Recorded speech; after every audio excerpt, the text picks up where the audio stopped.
rocket tranquility. We copy you on the ground.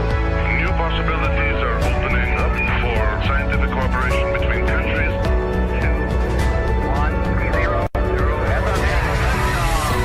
Liftoff. Americans return to space as Discovery clears the tower. Discovery, go and throttle up. Discovery rocket, go for deploy. Butch here, and to everybody in the shuttle program, the crew is go for launch. Roger, nice to be in orbit. We have followed in their footsteps to get us where we are today.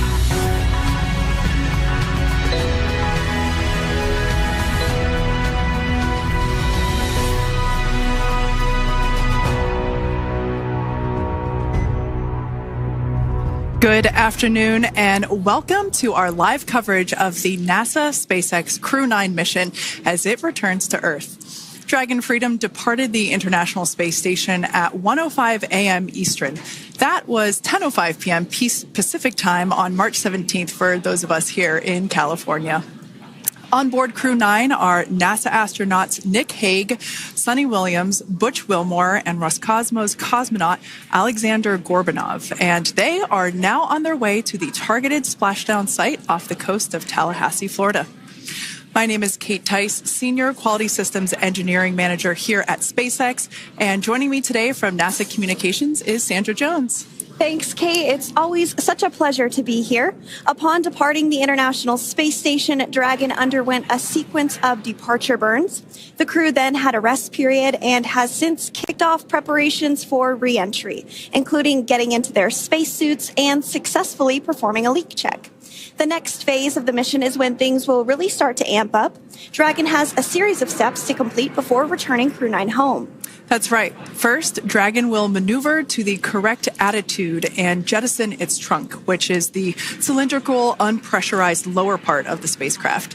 The trunk is currently connected to the aft or bottom section of Dragon, where the heat shield is located. But in order to expose that heat shield and get the vehicle ready for atmospheric reentry, we're going to jettison that trunk. From there, the spacecraft will use its forward thrusters to perform a deorbit burn, which will put Dragon on a trajectory to return to Earth. This burn will last about 7.5 minutes once it starts. The deorbit burn uses Draco thrusters on Dragon, primarily the 4 located on the forward bulkhead, and is executed at the apogee, or the highest point of Earth's current orbit around the Earth. This deorbit burn will alter Dragon's path to ultimately line it up to re-enter Earth's atmosphere and splash down off the coast of Florida. Splashdown today is planned for 2:57 p.m. Pacific or 5:57 p.m. Eastern. The Crew 9 mission began a little differently than usual, since Butch Wilmore and Suni Williams were already aboard the space station when Nick Hague and Alexander Gorbanov arrived in the Crew 9 spacecraft in September. Having arrived as the crew flight test crew for Starliner, Wilmore and Williams were fully incorporated into the space station's Expedition 72 team and began research and other work aboard the station along with the other crew members. Additionally, Williams commanded the orbiting laboratory for much of the expedition. And after a successful liftoff and separation from Falcon 9, Nick and Alexander made a short flight on board Dragon to the International Space Station in September. Both veterans of long-duration station missions, both Williams and Wilmore conducted spacewalks during their 9 months in space. Having had the capacity to leave the station at any point, had there been some type of emergency, the crew members began packing for their voyage home about a week ago and worked through tasks and shared lessons learned with the newly arrived Crew 10 team, who arrived just a few days ago. For return operations such as this, NASA and SpaceX closely coordinate with the United States Coast Guard to establish a safety zone to ensure public safety and for the safety of those involved in the recovery operations, as well as the crew on board the returning spacecraft. Multiple notices are issued to mariners in advance of and during recovery operations, and Coast Guard patrol boats are deployed to discourage boaters from entering the splashdown zones. Now, we do want to stress to the public the need to respect this safety zone. Recovering a spacecraft from the water is a hazardous task, and any other boats interfering increases risk to the astronauts in Dragon, the teams working to recover them from the water, and the safety of those that come too close. So for the safety of the crew and your safety, we recommend you sit back and watch as we'll be bringing you the best possible views of our astronauts' homecoming. And they will be the best views that you can get. So let's take a minute to meet our returning crew. U.S. Space Force Colonel Nick Hague is your Crew 9 commander. He was selected by NASA as an astronaut in 2013. This was his second spaceflight to the International Space Station and third launch overall. He spent 171 days in space with Crew 9 and has a career total of 374 days in space. During his mission, he completed a spacewalk with astronaut Suni Williams. That was his fourth spacewalk, earning him a career total of 25 hours, 56 minutes of spacewalking time. Before Crew 9, Hague previously served as a crew member of Expedition 59 and 60 back in 2019. He flew with Alexei Ovchinin and NASA's Christina Koch. So this is his second time sharing the space station with Ovchinin. The Kansas native is a test pilot of a distinguished graduate of the United States Air Force Academy. Nick spent 5 months in Iraq in support of Operation Iraqi Freedom. He voluntarily transferred from the United States Air Force to U.S. Space Force in 2021 and is an active colonel. His wife, Katie, is a retired U.S. Air Force colonel, and they have 2 sons. NASA astronaut Suni Williams is a mission specialist for Crew 9. This was her third visit to the space station. She originally launched aboard Boeing Starliner spacecraft and arrived at the space station on June 6th. And it looks like we are beginning to get some views inside the spacecraft, overlooking the shoulders of the crew on board Dragon. We'll continue to bring you those views throughout the day and views throughout splashdown this afternoon rather. But to jump back into a little bit more about Suni, she became an Expedition 71-72 crew member, and she logged 286 days in space on this mission. But she actually has a total of 608 days in space, the second most time in space by a U.S. astronaut. Former NASA astronaut Peggy Whitson ranks first for the U.S. with 675 days in space. She conducted 2 spacewalks and has completed 9 over the course of her career for a total of 62 hours and 6 minutes of spacewalking time. She ranks 4th on the list of cumulative time spacewalking by a female astronaut. And she has flown on 4 different spacecraft types, including the Space Shuttle, Soyuz, Starliner, and now Dragon. Previously, she served on Expedition 14 and 15 in 2006 and 2007, and again with Expedition 32 and 33 in 2012. She's a retired U.S. Navy captain and is a proud graduate of the U.S. Naval Academy. NASA astronaut Butch Wilmore is also serving as a mission specialist today. This is his 3rd spaceflight and, just like Suni, logged 286 days in space. He conducted 1 spacewalk and completed 5 over the course of his career, earning him a total spacewalking time of 21 hours, 2 minutes. He's flown on 4 different spacecraft types throughout his career: the Space Shuttle, Soyuz, Starliner, and now Dragon. Previously, the Mount Juliet, Tennessee native served on STS-129 in 2009 and Expedition 41 and 42 from 2014 to 2015. Wilmore is also a retired captain in the U.S. Navy. And Alexander Gorbanov is a 3rd mission specialist serving on today's mission. Crew 9 was his very first spaceflight to the space station, earning him a total of 171 days in space over the course of his career. Gorbanov, along with Nick Hague, saw the arrival of 4 visiting vehicles and saw the departure of 4 as well. The duo orbited the Earth more than 2,700 times during their mission. Before his cosmonaut selection in 2018, Gorbanov worked as an engineer for a rocket space corporation and helped support cargo spacecraft launches from the Baikonur Cosmodrome in Kazakhstan. To prepare for upcoming events, Dragon is currently doing a couple of things autonomously. First, it's isolating the thermal control system fluid loops from the radiator. This system is what will help keep the internal temperature of Dragon very comfortable for Nick, Suni, Butch, and Alexander during the reentry phase.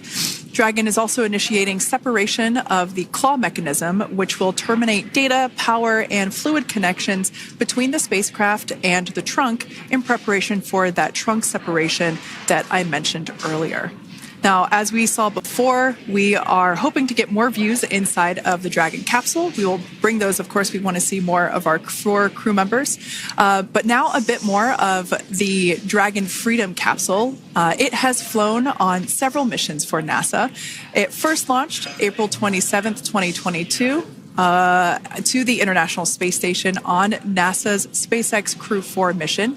It was subsequently used for 2 private spaceflight missions to the space station for Axiom Space, Axiom Mission 2 in May 2023, and Axiom Mission 3 in January of 2024. And of course, Crew 9 launched last year, is September 28th. So, yeah, a little bit about the Dragon Freedom capsule. Here, a view that we have once again between the shoulders of Commander Nick Hague, who is on the left-hand side of your screen there, and Mission Specialist Alexander Gorbanov there on the right. That's right, Kate. And the next major milestone that we're looking ahead towards this afternoon is claw separation. We're targeting that claw separation at 2:05 p.m. Pacific time this afternoon, so less than 10 minutes from now. Continuing to get some views inside Dragon Freedom. To the far left there is NASA astronaut Butch Wilmore. And as you can see, the crew is suited up in their spacesuits.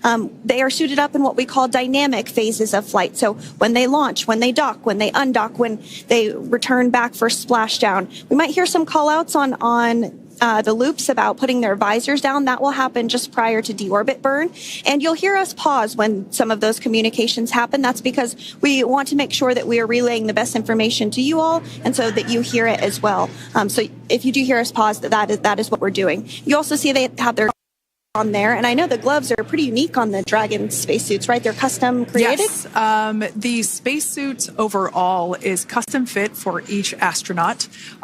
These gloves enable usage of the touchscreen panels that they have in front of them. We can't see it from this view, but that view we saw earlier between Alexander Gorbanov and Nick Hague, that is a touchscreen. It allows the crew to monitor everything that Dragon is doing, along with those tablets that they have there on their legs. So yeah, the spacesuit itself is intended to act as a mini spaceship, if you will, as once the visors are closed, it is able to maintain a pressure in the unlikely event of a depressurization event for Dragon. So there we can see those screens I was talking about. So there in the center, we've got the location tracker, as well as on the left-hand side, it's mapping out the operations that Dragon is executing. The crew has to remain well informed of all these things that Dragon is doing autonomously. That basically means that Dragon is flying itself. The crew has the ability to gain control of the capsule if necessary, but the capsule is essentially going to bring itself home. But of course, in order to be familiar with Freedom, SpaceX. Deorbit sequence start in 5 minutes.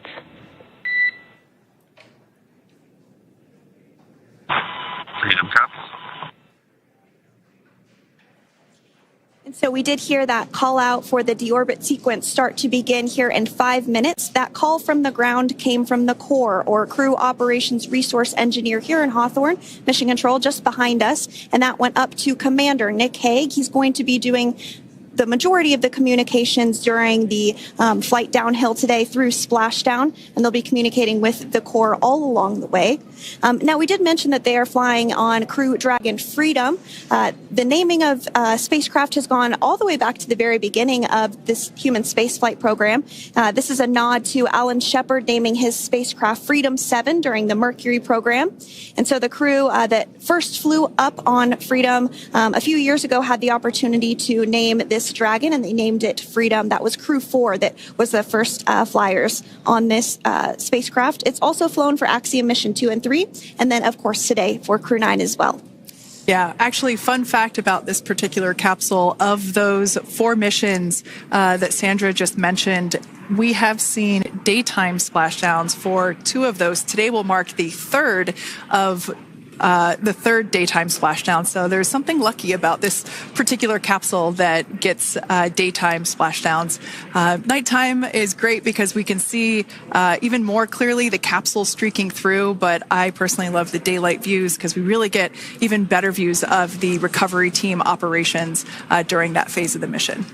Yes, absolutely. And if you follow along with our missions, you'll know that sometimes weather is a watch item when it comes to undocking and splashdown. We do splashdown in the water, so we want to ensure that parameters like wave heights and wind speeds and precipitation, lightning, all of that is looking good for the crew and the safety of those recovery personnel. And today the weather is just pristine. We got off of space station on the very first attempt. So I'm joking around and saying that it was because it was St. Patrick's Day and we got really lucky with the weather. I wouldn't disagree with that. Speaking of weather, we will be hearing from core probably around 2:20-ish. Typically, before we enter the period of loss of signal or LOS, we will hear an entry briefing from the core, the Crew Operations Resource Engineer, and they will deliver important information like updated anticipated splashdown and loss of signal times to the crew, as well as the wave height and wind speed. So we'll be standing by to listen in on those. Like I said, that will happen shortly after. Typically after trunk separation. I can't quite remember if it's before or after deorbit burn. It must be before. But in any case, we'll be hearing all of that coming from core. In fact, that individual is seated there in the room on your screen. That is SpaceX Mission Control in Hawthorne, California. That room is located just over our shoulders. And that is where Dragon operators are standing by on console, monitoring the progress of Dragon as it continues its way home. It's been, at the point of splashdown, it'll be about 17 hours since Dragon undocked from the International Space Station. The team there in mission control, there are multiple teams, in fact, and they cycle through shifts to ensure that everybody gets the required rest and sleep periods, just like the astronauts on board. And that Crew Operations and Resource Engineer is seated there in the room, and that, like Sandra said, is the primary voice that we'll be hearing communicate from the SpaceX team to the crew on board. That's right. And so it looks like we're about 3 minutes or so from the claw separation portion of today's flight. The claw is a portion on the spacecraft that holds the trunk to Dragon. Following claw separation, we're going to jettison or remove that trunk because it's no longer needed. The trunk has solar arrays on it that provides power to the Dragon spacecraft. But now that we're beginning the reentry process, we need to go ahead and jettison that trunk and able to expose the heat shield, which is really going to do the heavy lifting as Crew 9 re-enters the Earth's atmosphere. They come in at 17,500 miles per hour, so they really need to ensure that that heat shield absorbs that heat, and there's... Deorbit sequence start.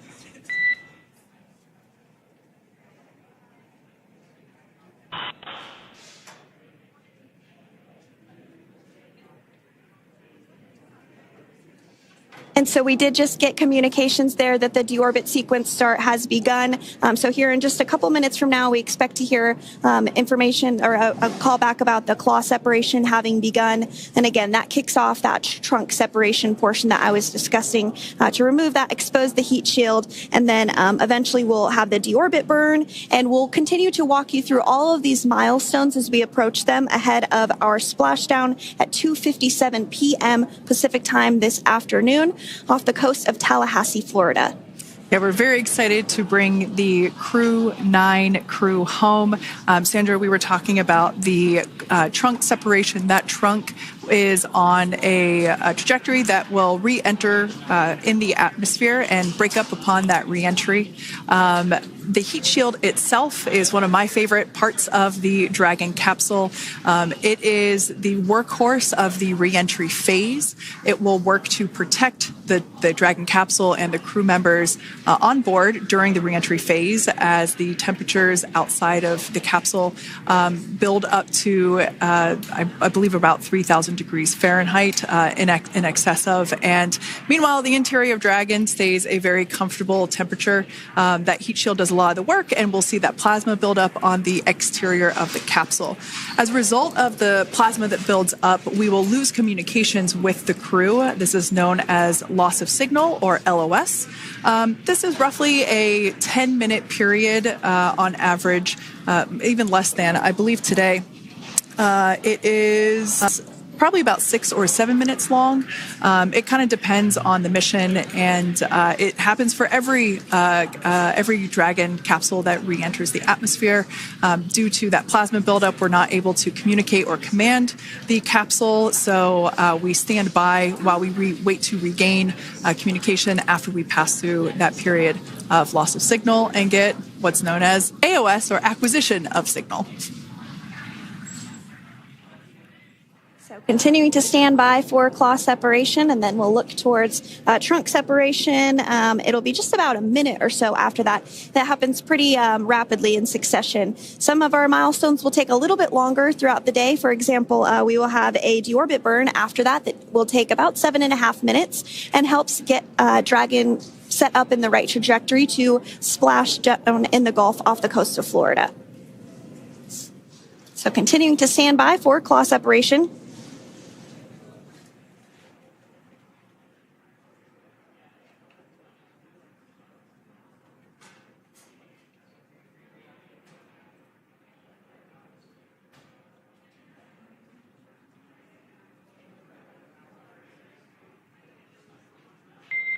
Nominal trunk jettison. All right. Great news there. That trunk has been jettisoned from the Dragon capsule.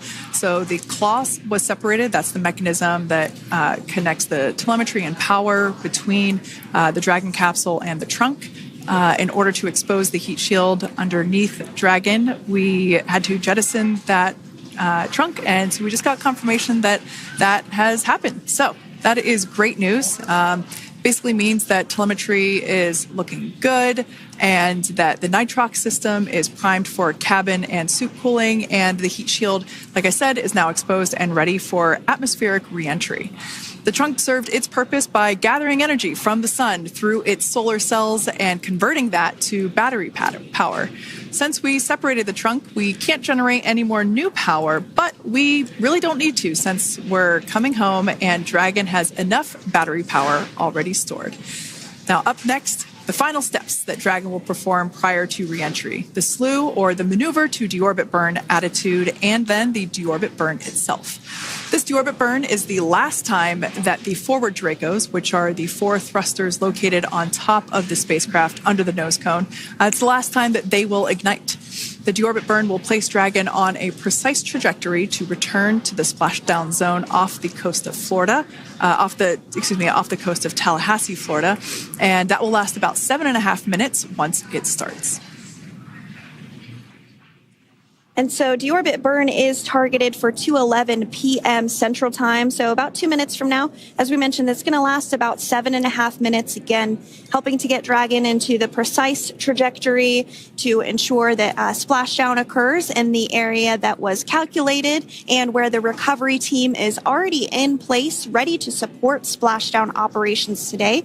The recovery vessel Megan is the ship that is going to be utilized today. And we also have what is called fast boats that go out first to check the spacecraft and make sure everything is looking good before the recovery vessel Megan approaches. So that whole recovery process takes about an hour, I would say, from the time the crew splashes down to the time they're on the boat and the crew gets out of the capsule. And we'll continue to bring you live coverage through every step of the way today as Crew 9 returns home.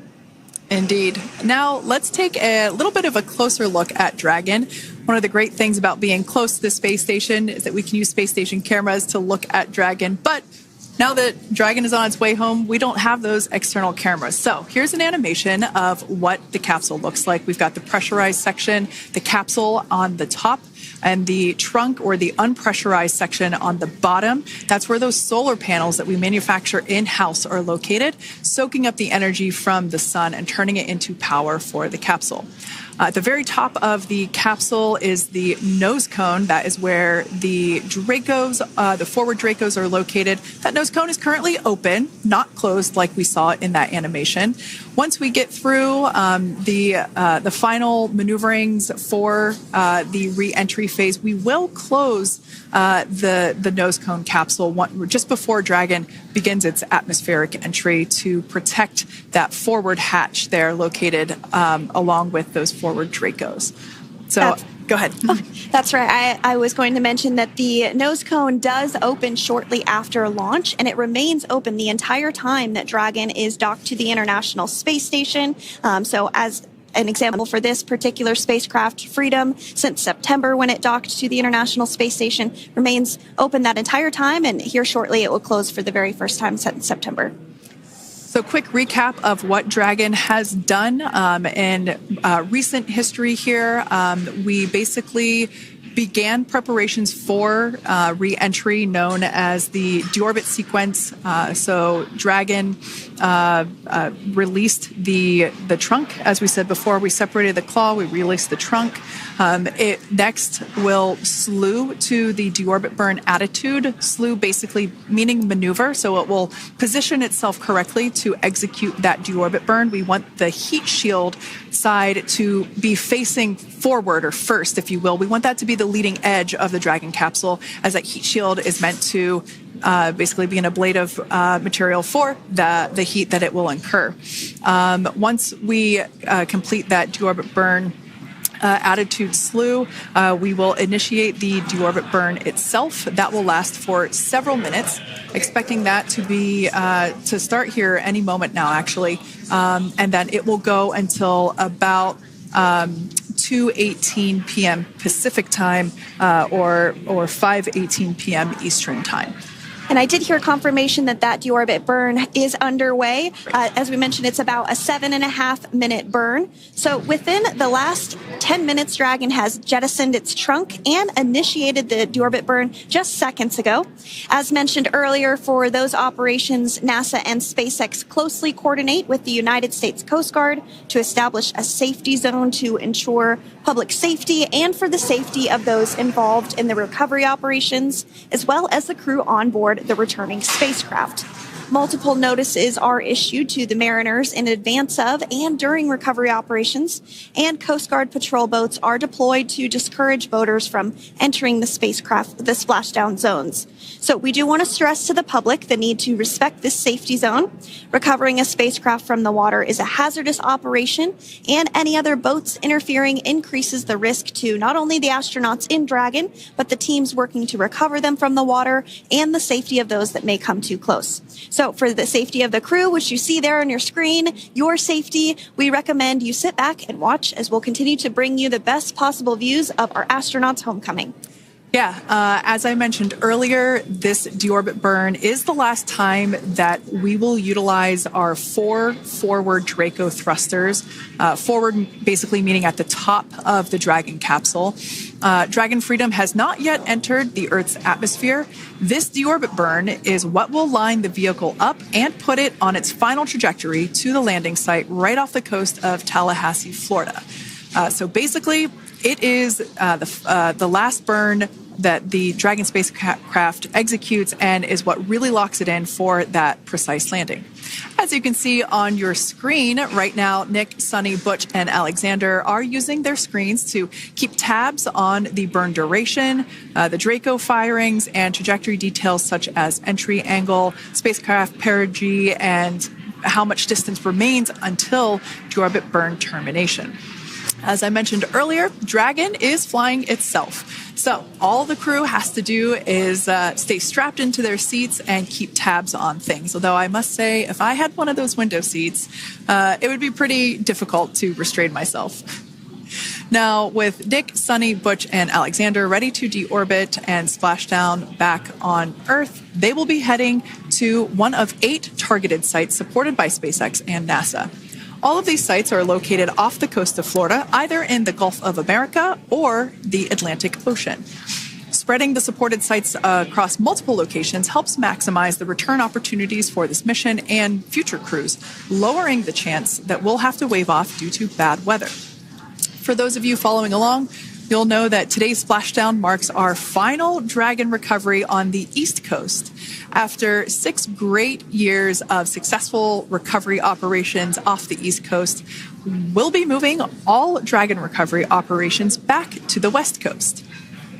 And as always, NASA and SpaceX jointly select our splashdown location. And for today, the prime recovery site is off the coast of Tallahassee, Florida. The selection process works with a lot of different variables, including the space station's orbital trajectory or path that it follows, what landing sites are available and have favorable weather, how much free flight capability Dragon has for the trip home, and the sleep schedules for the returning crew members, as well as, of course, the big one, the weather. We'll start with calculating daily return options based off of the space station's current orbit and Dragon's capabilities to maneuver and line up for re-entry. The time from undock to landing at the primary site can vary from less than 6 hours to more than 39. Getting home the quickest comes with some obvious benefits, but we always have to make sure the crew is properly rested for dynamic operations, preventing us from scheduling 20-plus hour days for them, of course. Trajectory and ballistic experts provide the daily opportunities that would line up Dragon with the 7 landing zones and split them into what we call ascending and descending opportunities. Dragon uses its Draco thrusters after leaving station to execute a series of altitude-lowering maneuvers and to line up with the selected primary site. It can also change to different alternative sites while in a free flight if sudden weather moves in that we may need to avoid. So, as we mentioned, weather is something we're constantly looking at, making the final call to proceed about 2.5 hours before the crew undocks. So for the Crew 9 return, we looked at a number of weather items. Some of the obvious ones are no rain or a chance of lightning in the recovery zone, both for the safety of the crew inside Dragon and the recovery teams in the water. And we're also looking for wind speeds to be less than 15 feet per second or about 10 miles per hour, and relatively calm seas so that we can safely execute recovery operations, which includes landing a helicopter on the recovery ship to fly Nick, Sunny, Butch, and Alexander back to Florida. Once Dragon began flying today, we had a number of additional checkpoints to either proceed towards the primary site, head to the alternate, or select a new zone based on real-time weather data. These checks happened all the way up until we were in the final hours before the deorbit burn, which has just about a minute or so left in it. And this is the last burn in the trip home that commits Dragon to re-entering the Earth's atmosphere. Now, we are currently waiting to conclude the deorbit burn. We've got less than a minute until that finishes. We will expect to hear a call out for nominal burn, which will confirm completion of that deorbit burn for Dragon Freedom. We can see images there from the touchscreen display panels that the crew utilizes in flight. We can see the visualization of exactly which one of the 4 forward Draco thrusters are firing. That's why you have kind of like a strobe effect there.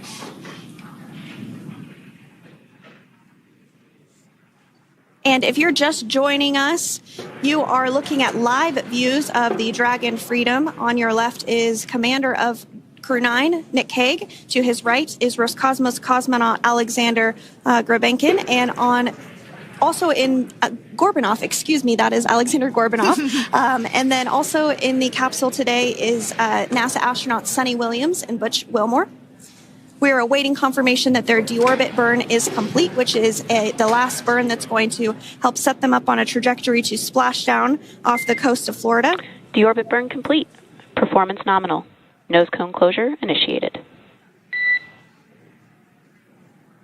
Freedom copies.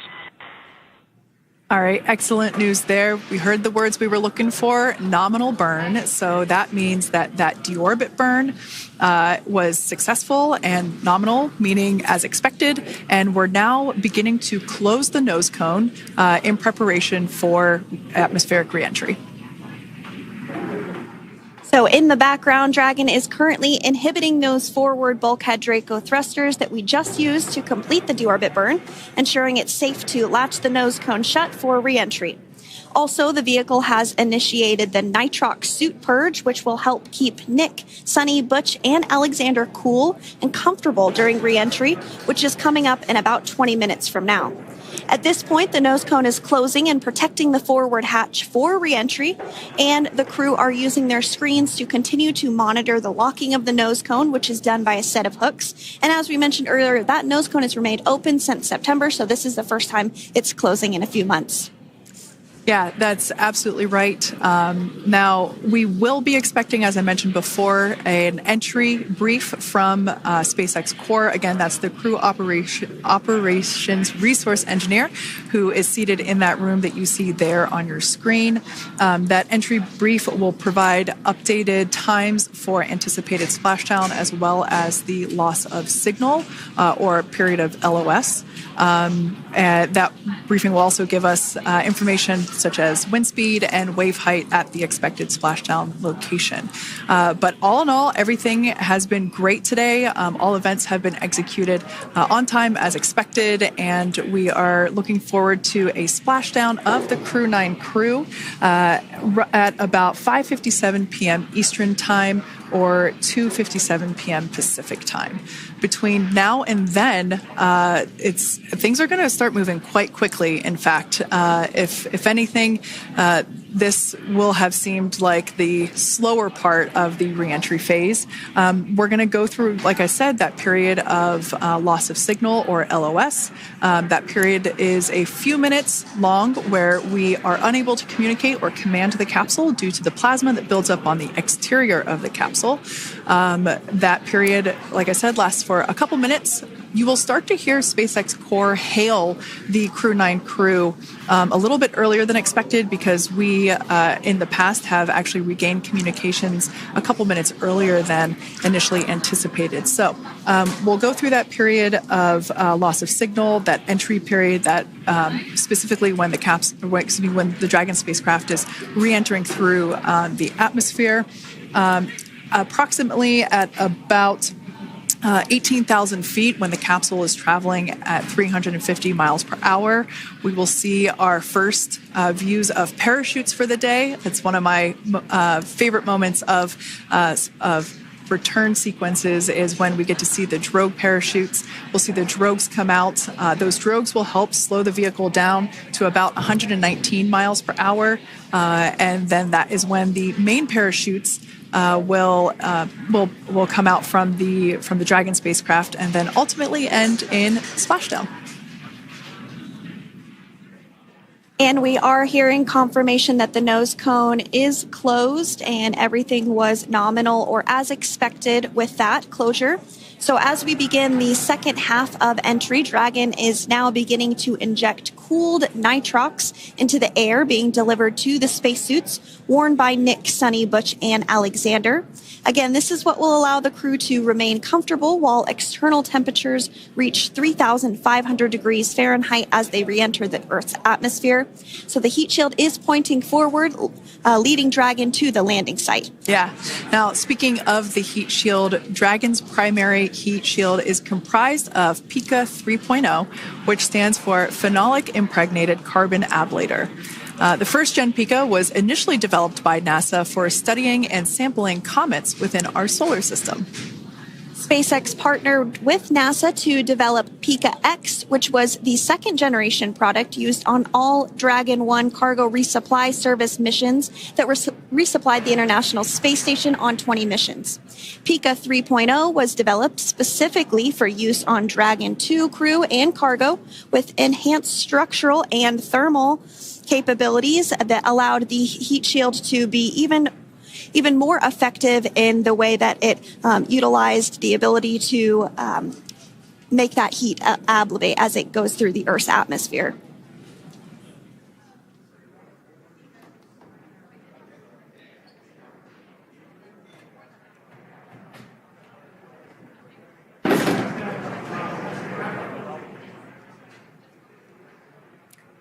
The The remainder of Dragon is composed primarily of a SpaceX proprietary ablative material. It's another class of thermal protection which is lighter weight versus Pika and protects the underlying composite structure during reentry to ensure the structural capabilities are maintained. While Dragon will experience temperatures well over 3,000 degrees during peak reentry conditions, the characteristics of the thermal protection system coupled with the environmental control and life support system in the pressurized interior will ensure that Nick, Sunny, Butch, and Alexander stay cool and comfortable during all phases of reentry through splashdown. Now, if you've just recently joined us, we hope to regain views of our crew members inside Dragon Freedom. But we don't have those available at the moment due to ground station coverage. So we will bring those back to you as soon as we can. Now, after Dragon Freedom has re-entered the Earth's atmosphere, a series of parachutes will deploy to slow the crew's descent. First will be the 2 drogue parachutes, followed by the 4 main parachutes, and those will guide Dragon to its first contact with Earth since it launched back in September. Dragon will automatically deploy these parachutes when different pressure and positioning sensors on the spacecraft detect that they're at the right speed and altitude. Vehicle velocity at drogue deploy is approximately 350 miles per hour, and they deploy at about 18,000 feet. Now, when the vehicle velocity at main deploy is approximately 119 miles per hour, and they deploy at about 6,500 feet. When Dragon splashes down in the water, the vehicle velocity will be about 16 miles per hour, so you can really see how those parachutes help to slow down the crew inside the capsule. The highest G-load the crew is expected to experience today is about 3 to 5 Gs. Yeah, when you think about really fun roller coasters, they're about in that range. So I'm sure that our crew on board will be well equipped to experience those Gs. It's nothing for them. They go through much more intense training. And so we are continuing to make our way through a number of milestones today. We did have trunk separation. Freedom, SpaceX. Nose cone is secure for entry. Freedom copies.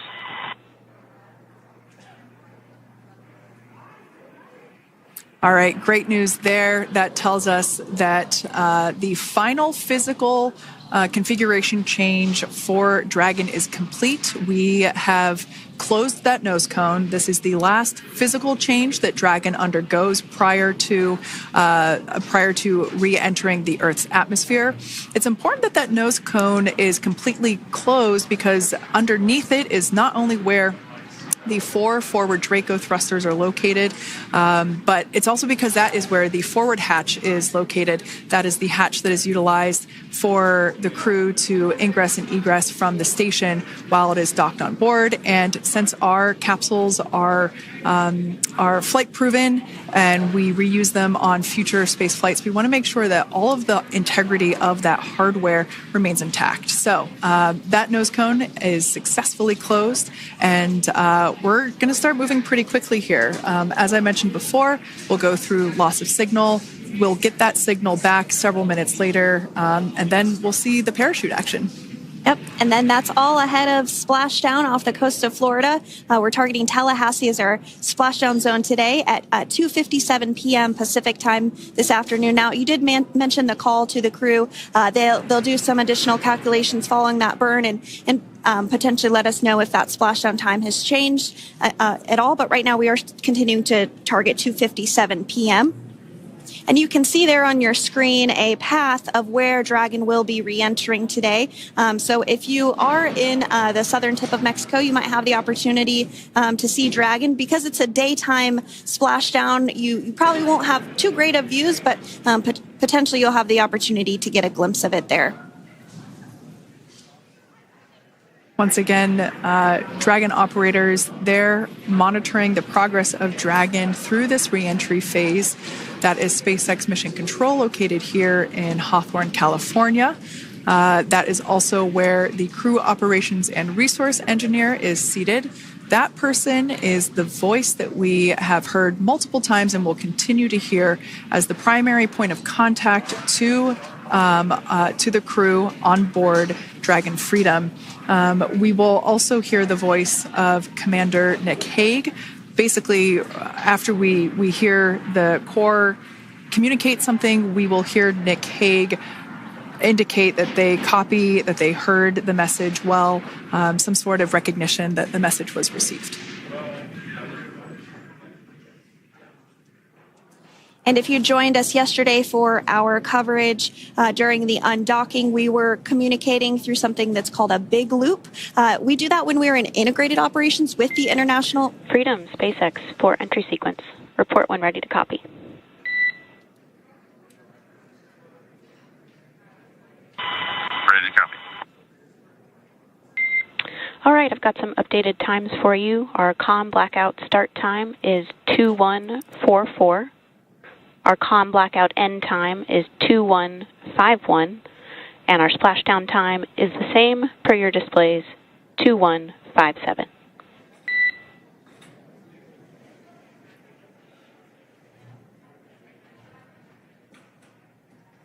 Okay. Understand comm blackout start 2144, stop 2151, splashdown per display. That's a good readback.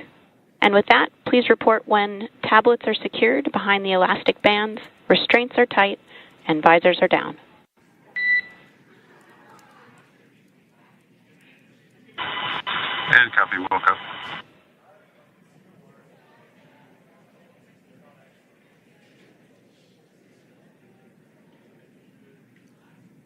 And with that communication from the Corps or Crew Operations Resource Engineer here in Hawthorne to Commander Nick Hague of Crew Dragon Freedom, we did hear that the loss of signal period is still at 2:44 p.m. Pacific, but we had a 1-minute adjustment to the acquisition of signal. That's going to now be at 2:51 p.m. Pacific time. However, our splashdown time remains the same at 2:57 p.m. Pacific time this afternoon off the coast of Tallahassee, Florida.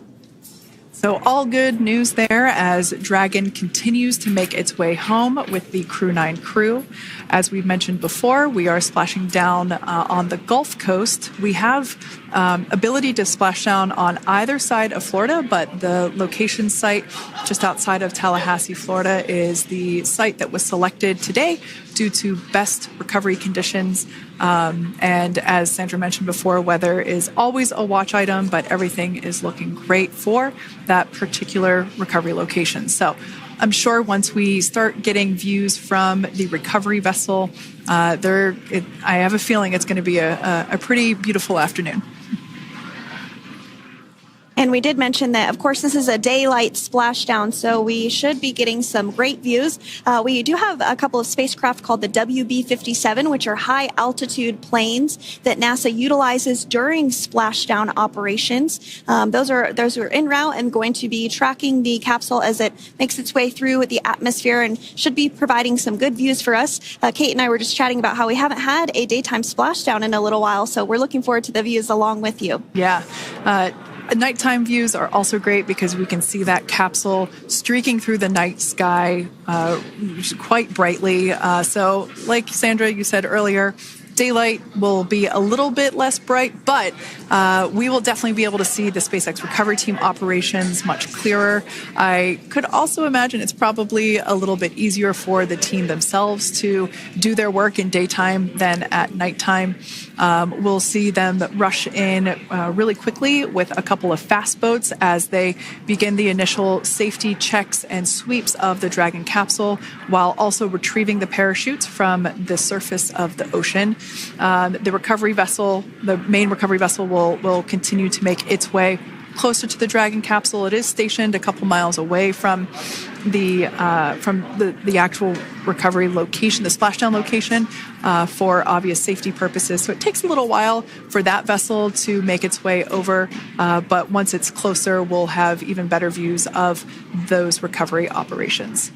And you may be wondering why sometimes we splash down in the daytime versus the nighttime. And believe me, we would all love for these operations to happen during regular daytime working hours. But unfortunately, orbital mechanics just doesn't quite work out that way. So it has to deal with the location of the International Space Station, as well as where the splashdown zone is on Earth and that trajectory, as well as the phasing. So as we mentioned earlier, sometimes we have phasing as short as 6 hours, sometimes in excess of 30 plus hours. It just depends on where the targeted area is that the capsule is going to splash down. So today's phasing has been 17 hours since undocking occurred at 10:05 p.m. Pacific yesterday evening for us here in Hawthorne. Early wee hours for folks on the East Coast and other areas of the United States. Yeah, but regardless of whether it's daytime or nighttime, the SpaceX recovery team has trained and practiced and rehearsed for it all. So regardless of daylight, they are really efficient with those operations. And but like you said, Sandra, it has been a minute since we have seen a daytime splashdown on a NASA SpaceX crew mission. The last daytime recovery was on Crew 4, which was the debut flight for the capsule flying today, the spacecraft known as Dragon Freedom. And so, yeah, kind of a fun fact there in terms of the timing of that daylight splashdowns.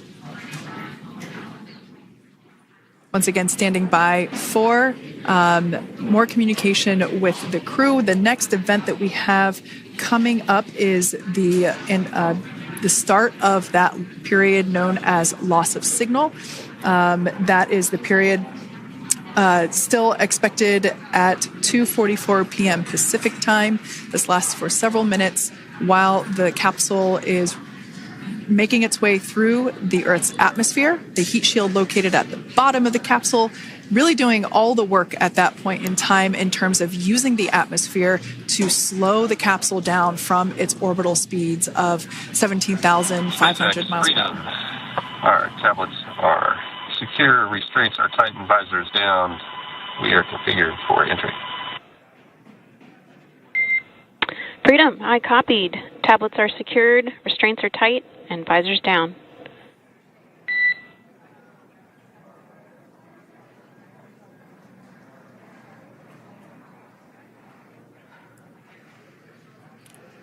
All right, great news there in terms of continuing to make progress. That back and forth communication we heard was just letting Core know that per their instructions, Crew 9 has now put away everything that was necessary in order to begin the re-entry, including those tablets that were located on their legs. Those are now stowed away. They've tightened that safety harness that we see there, and the visors are now down. So with all that being said, let's take a minute to meet our returning crew. U.S. Space Force Colonel Nick Hague is your Crew 9 commander. He was selected by NASA as an astronaut in 2013. This was his second spaceflight to the International Space Station and third launch overall.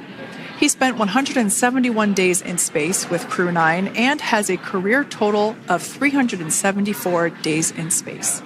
During his mission, he completed a spacewalk with astronaut Sunny Williams. That was his fourth spacewalk, earning him a career total of 25 hours, 56 minutes of spacewalking time. Before Crew 9, Hague previously served as a crew member of Expedition 59 and 60 back in 2019. He flew with Alexei Ovchinin and NASA's Christina Cook. So this is his second time sharing the space station with Ovchinin. The Kansas native is a test pilot and distinguished graduate of the United States Air Force Academy. Nick spent 5 months in Iraq in support of Operation Iraqi Freedom. He voluntarily transferred from the United States Air Force to U.S. Space Force in 2021 and is an active colonel. His wife, Katie, is a retired U.S. Air Force colonel, and they have 2 sons. NASA astronaut Sunny Williams is a mission specialist for Crew 9. This was her third visit to the International Space Station. She originally launched aboard Boeing's Starliner spacecraft and arrived at the space station on June 6th. Following the agency's decision to return Starliner uncrewed, she became an Expedition 71 and 72 crew member, where she logged 286 days in space on this mission.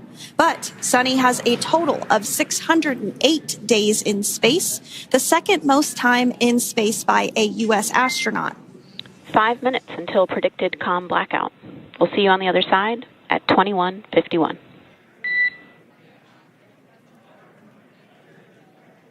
21:51. Talk to you soon. And with that call out from the crew operations resource engineer to Commander Nick Hague, letting them know that everything is looking good ahead of the loss of signal period. We will see the crew on the other side of the loss of signal period at 2:51 p.m. Pacific time this afternoon. Continuing on about Sunny Williams, who has a total of 608 days in space, the second most time in space by a U.S. astronaut. Former NASA astronaut Peggy Whitson actually ranks first for the U.S. with 675 days in space. Sunny conducted 2 spacewalks and has completed 9 over the course of her career for a total of 62 hours, 6 minutes of spacewalking time. She ranks 4th on the list of cumulative time spacewalking by a female astronaut, and she has flown on 4 different spacecraft types, including the Space Shuttle, Soyuz, Starliner, and now Dragon. Previously, she served on Expedition 14 and 15 in 2006 and 2007, and again with Expedition 32 and 33 in 2012. She's a retired U.S. Navy captain and is a proud graduate of the U.S. Naval Academy and was the first astronaut to run a marathon in space. Pretty awesome stuff. Now, NASA astronaut Butch Wilmore is also serving as a mission specialist today. This is his 3rd spaceflight and, just like Sunny, logged 286 days in space. He conducted 1 spacewalk and completed 5 over the course of his career, earning him a total spacewalking time of 21 hours and 2 minutes. He's flown on 4 different spacecraft types throughout his career: the Space Shuttle, Soyuz, Starliner, and now Dragon. Previously, the Mount Juliet, Tennessee native served on STS-129 in 2009 and Expedition 41 and 42 from 2014 to 2015. Wilmore is also a retired captain in the U.S. Navy. Next up is Alexander Gorbanov, who is a 3rd mission specialist serving on today's mission. Crew 9 was his first space flight to the space station, earning him a total of 171 days in space over the course of his career. Gorbanov, along with Nick Hague, saw the arrival of 4 visiting vehicles and saw the departure of 4 as well. The duo orbited the Earth more than 2,700 times since September. Before his cosmonaut selection in 2018, Gorbanov worked as an engineer for a rocket space corporation and helped support cargo spacecraft launches from the Baikonur Cosmodrome in Kazakhstan.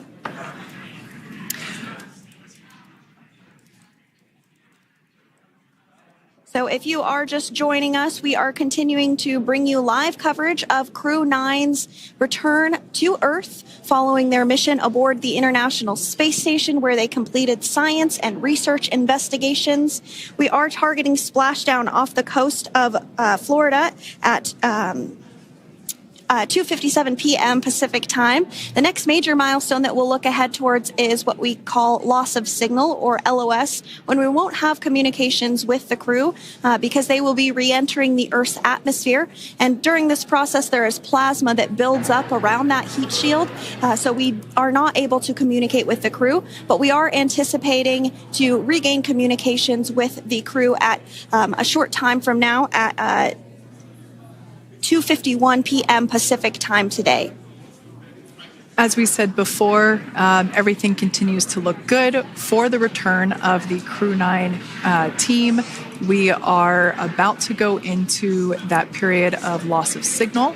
Once we get views of the crew inside the capsule, once again, we will be sure to bring those to you. But that period of time is when plasma is building up on the exterior of the capsule. generating heat in excess of 3,500 degrees Fahrenheit. So we are unable to communicate or command the spacecraft at that time. And that includes, unfortunately, video feeds as well. So as soon as we get the views back inside Dragon, we will bring those to you. But until then, we are going to stand by and continue to monitor the progress of Dragon. Like Sandra just said, we are anticipating the blackout period to begin at 2:51 p.m. Pacific time, 5:51 p.m. Eastern time. This will last for several minutes. It's not super exact, even though we are predicting acquisition of signal, or AOS, to come back at 5:51 p.m. Eastern time. In the past, we have regained communication sometimes a little bit earlier than that, so we'll probably start to hear Core begin to hail Crew Dragon a minute or two prior to that anticipated acquisition of signal. But right now, Nick, Sunny, Butch, and Alexander are seated in their seats inside Dragon Freedom. Their visors are down, and they have put away or stored the tablets that they had located on their upper leg to monitor Dragon's progress. Now they will be utilizing the touchscreen displays where the current operation and future operations will be displayed as they are able to monitor Dragon's progress continually. As I said before, Dragon is autonomous, meaning it is flying itself. So the crew stands by and monitors, and those touchscreen displays are what will be allowing them to do so and prepare for events such as parachute deploy.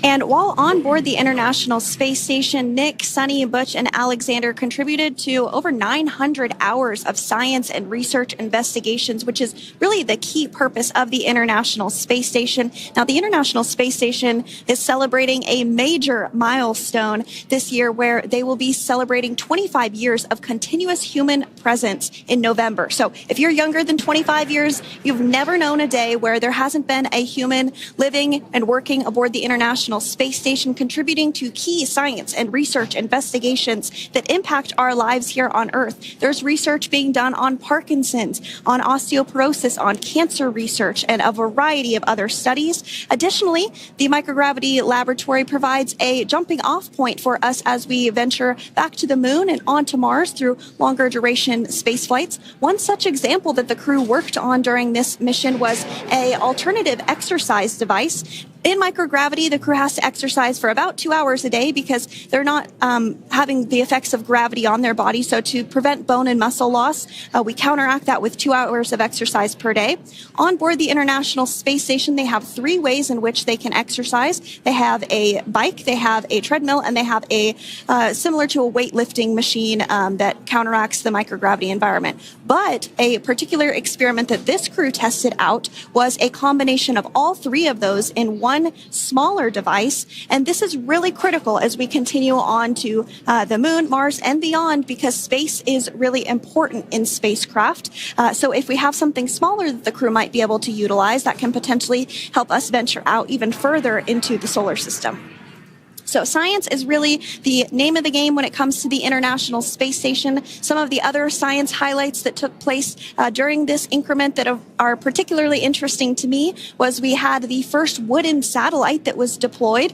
This is a study to see if other materials might be more resourceful or renewable in space. So I'm really excited to see the results of that one as well. Additionally, we had a couple of spacewalks that took place to not only provide maintenance to the International Space Station, but also where we swabbed the outside of the space station near vents to see if any microbes that we all have microbes on us, to see if any of those could survive in the harsh environment of space, which again is very important for us to know and understand as we continue to the moon, Mars, and beyond. Very exciting stuff. Now, at this point, we have now entered the communications blackout period for the Dragon spacecraft. This lasts approximately 7 minutes due to plasma formation around the spacecraft itself. During this time, no vehicle telemetry is received by mission control or the recovery team, and no external commanding of the vehicle or voice communication is possible. But as a reminder, Dragon is designed to fly itself. During reentry, the vehicle will be slowing down from orbital velocity, which is approximately 17,500 miles per hour. The top temperature that Dragon will experience upon reentry is 3,500 degrees Fahrenheit.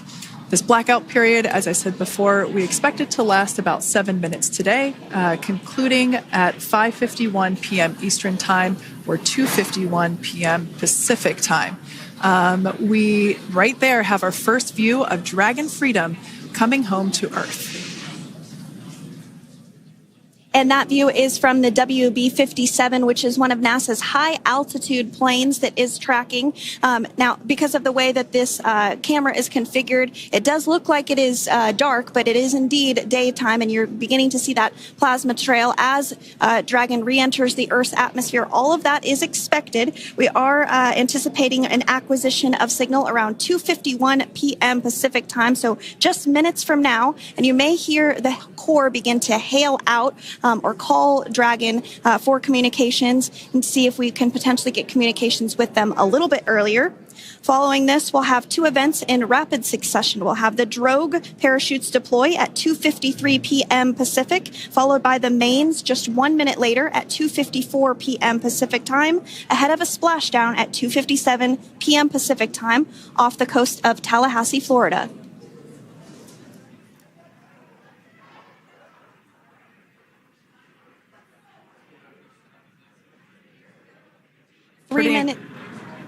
Pretty incredible views of the Dragon spacecraft making its way home back to planet Earth with the Crew 9 astronauts on board.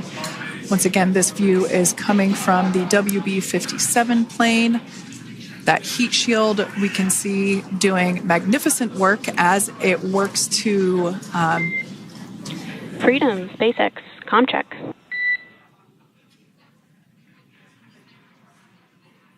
All right, we're going to start hearing the SpaceX Crew Operations Resource Engineer. SpaceX Freedom is with you. 4.6 feet. Enjoying the ride. Copy that, Freedom. Great news there from Commander Nick Hague reporting back. We see a healthy flight computer. Expect automated chute deployment.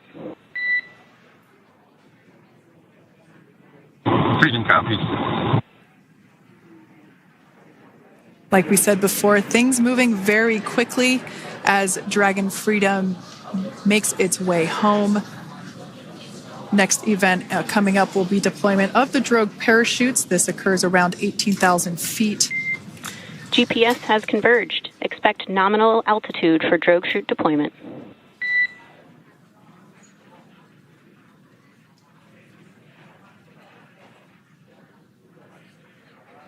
We're about 2 minutes away from deployment of those drogue parachutes. Now the heat shield is continuing to work to slow the vehicle down. That entry period, the Dragon spacecraft went from orbital velocity about 17,500 miles per hour down to about 350 miles per hour. So it really gives you a sense of why that plasma builds up on the exterior of the capsule, thanks to the heat shield and the work that it does. Those drogue parachutes will slow it down from 350 to about 119 miles per hour. We can see 15 kilometers. Brace for drogue window. We can see seat rotation happening inside the capsule. Great to get those first views of our crew members.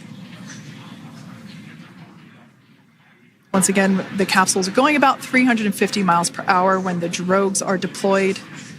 Those drogue parachutes that we manufacture here in-house are going to slow the spacecraft down to 119 miles per hour. And that is when we will see the main parachutes deploy, and that occurs about 6,000 feet above the ocean's surface. And we are expecting drogue deployment at 2:53 p.m. Pacific, so we should see it any second now. And there you are getting a great view of Crew 9 inside Dragon Freedom as it returns back to Earth. We are awaiting the drogue deploys. This view coming from the WB-57 high-altitude plane. And there you see it on your screen, drogue deployment. Drogue descent rate nominal. You can hear the crowd here. Visual on 2 healthy drogues. The crowd here very excited as Dragon Freedom continues to make its way back to planet Earth.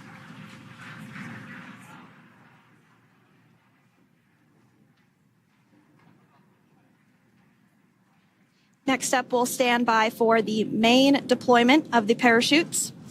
The mains are quite a bit larger. You'll be able to notice the difference on your screen once they deploy, and they continue to ensure that the Dragon spacecraft slows down even further.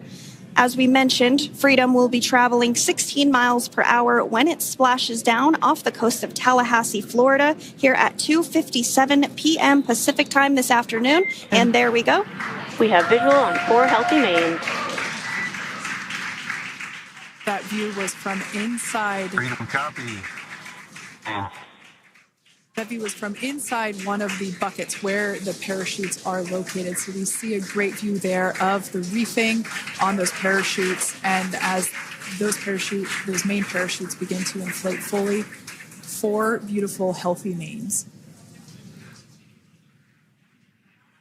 Now awaiting visuals of splashdown. Freedom, 1,000.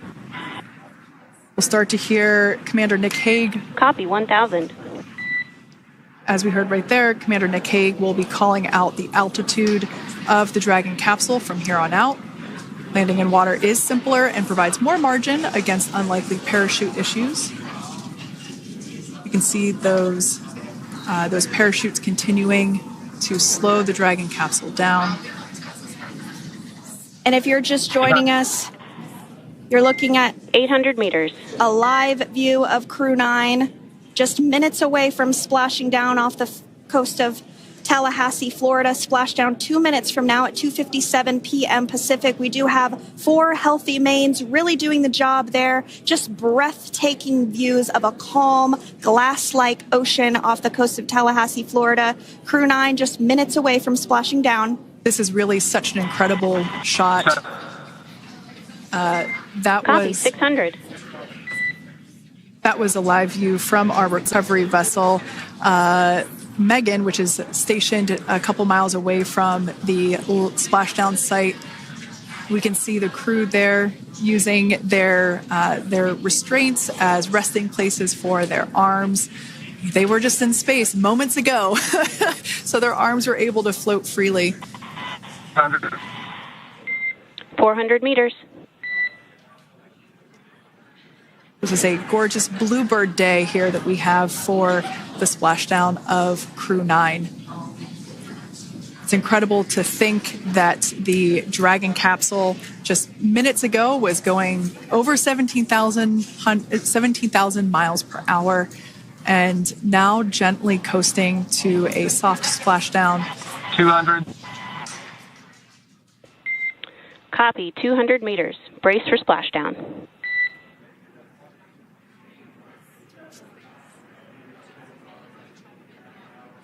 As you can see there on your screen, continuing to monitor progress of the Dragon spacecraft. And we're going to stand by for splashdown located in the Gulf of America off the coast of Tallahassee, Florida.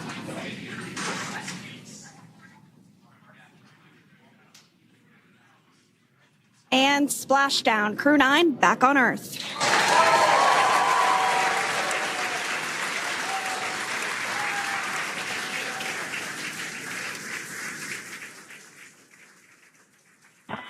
And SpaceX Freedom, splashdown. Good main release. Copy, splashdown. We see main chutes cut. Nick, Alex, Butch, Sunny, on behalf of SpaceX, welcome home.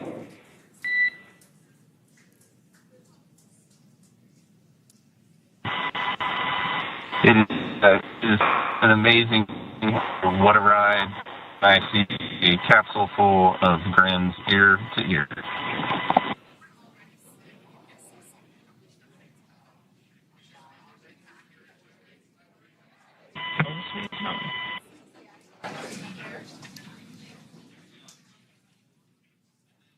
And as you can see on your screen, we have visual confirmation of splashdown. Dragon Freedom has returned home, and NASA astronauts. System safety verifications are in progress. We'll report back when recovery personnel are en route.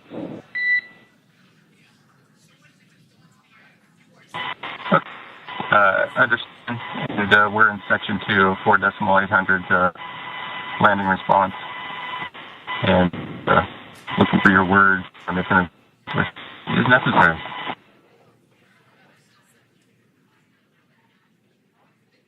In the distance, we can see the recovery vessel making its way. Copy, you're in section 2 for the environmental assessment in 4.800. That is not necessary today.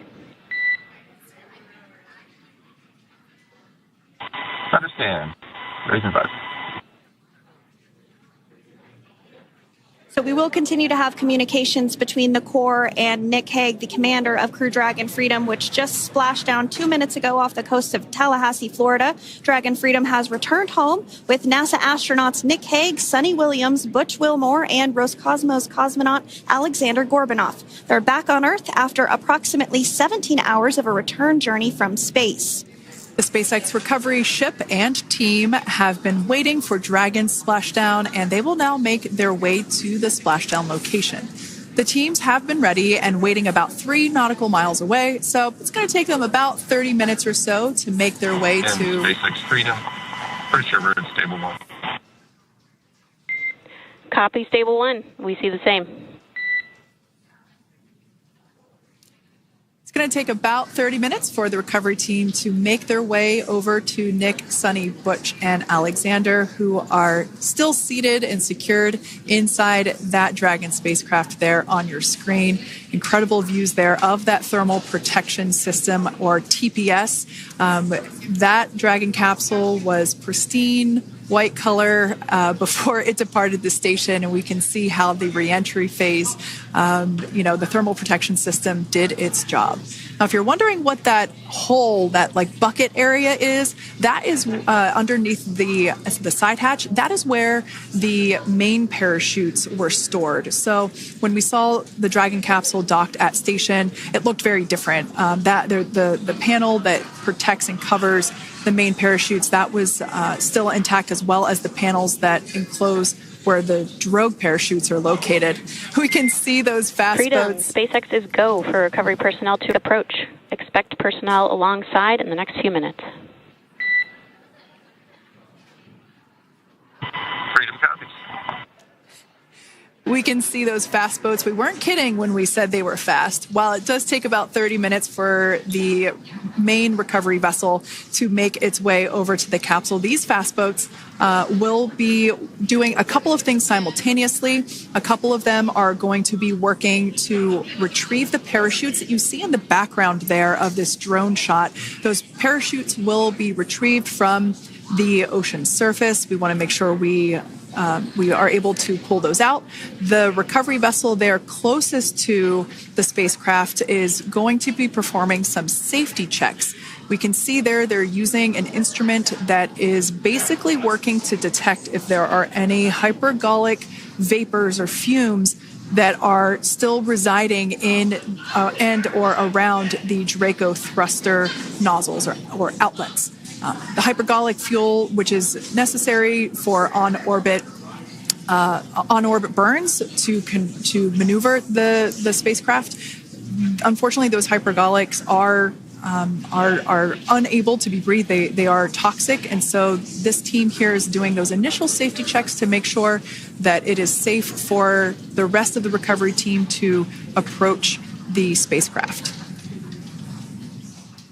They're also checking to make sure that any residuals from the pyros are safe and are not going to cause any issues. We can see the team working their way around the spacecraft to do these these sniff tests on all of those Draco thrusters. And as we continue to await the recovery of our Dragon spacecraft with NASA astronauts Nick Hague, Sonny Williams, Butch Wilmore, and Roscosmos cosmonaut Alexander Gorbunoff inside, Dragon has autonomously completed several steps to safe itself following splashdown. We are continuing to see Dragon in what is known as stable 1 configuration. That's kind of the ideal configuration following splashdown. It's upright, and the Dragon capsule's in the right configuration for it to be hoisted into the recovery vessel Megan, which you do see a little ways off in your screen approaching. Dragon will continue to remain live on air with you through that recovery process, all the way through the point where the crew is extracted from the Dragon spacecraft. Now, if you are just joining us, the mission has gone smoothly so far. Dragon successfully splashed down off the coast of Tallahassee, Florida at 2:57 p.m. Pacific, 5:57 p.m. Eastern Time this afternoon. Approximately 17 hours prior to splashdown, Dragon autonomously undocked from the International Space Station, completed a series of departure burns, jettisoned its trunk section, and performed its final burn, the deorbit burn. This placed the Dragon spacecraft on a trajectory toward Tallahassee, Florida.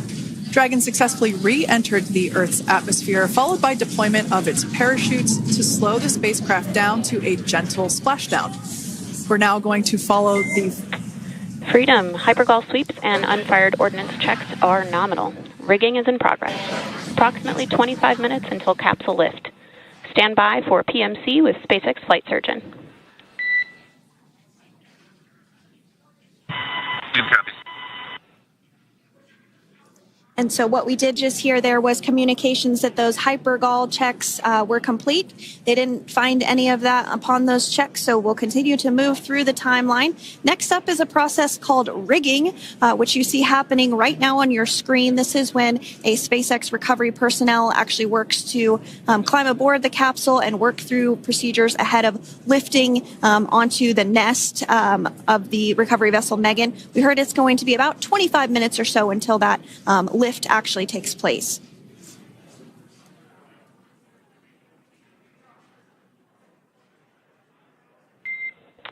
Okay, Freedom, the next call will be from the SpaceX flight surgeon on Dragon to Ground Private.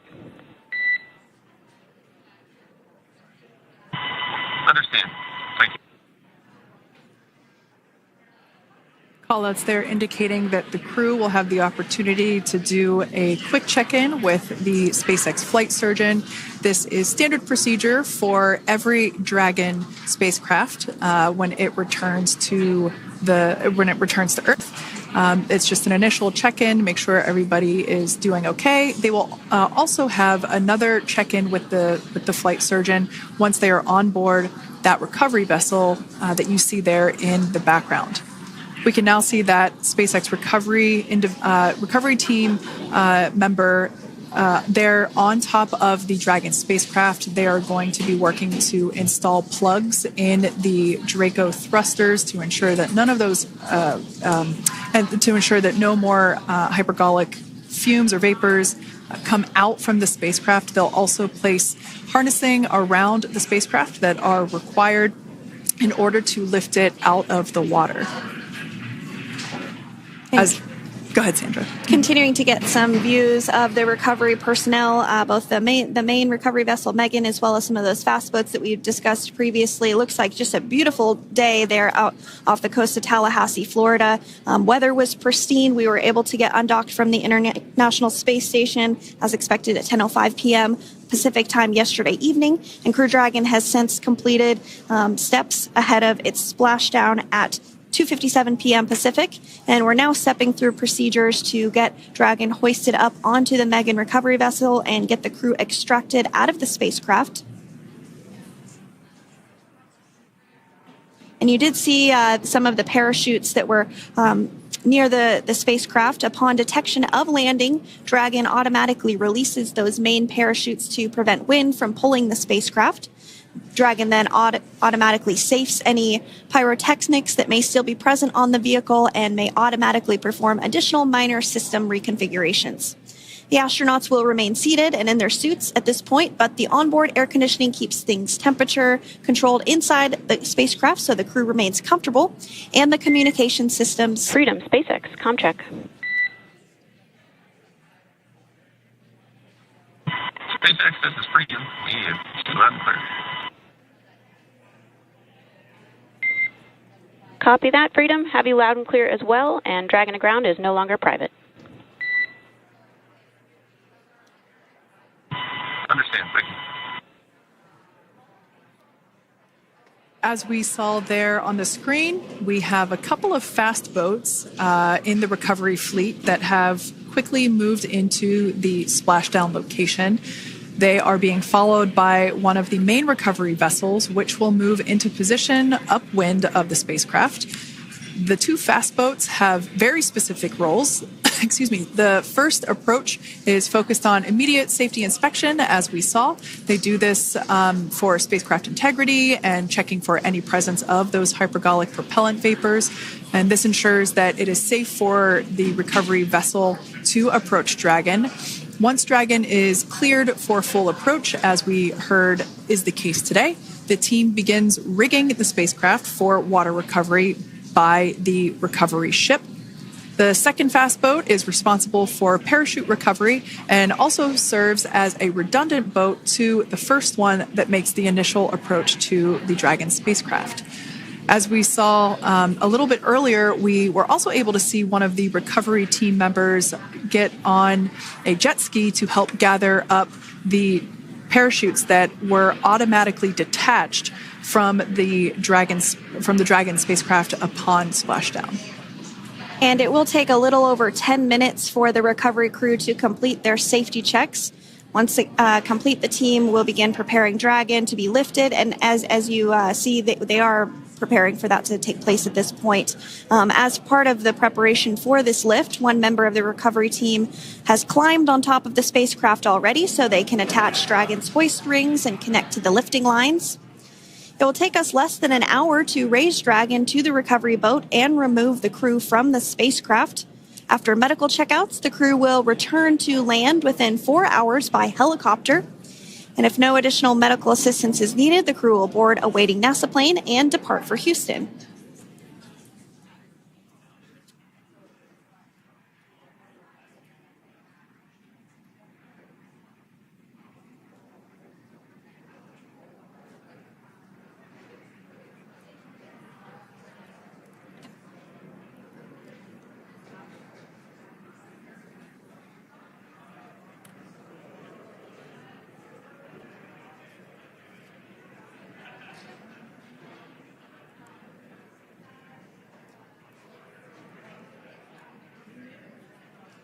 And as we continue to await Dragon to be hoisted up onto the ship, we have a very special treat.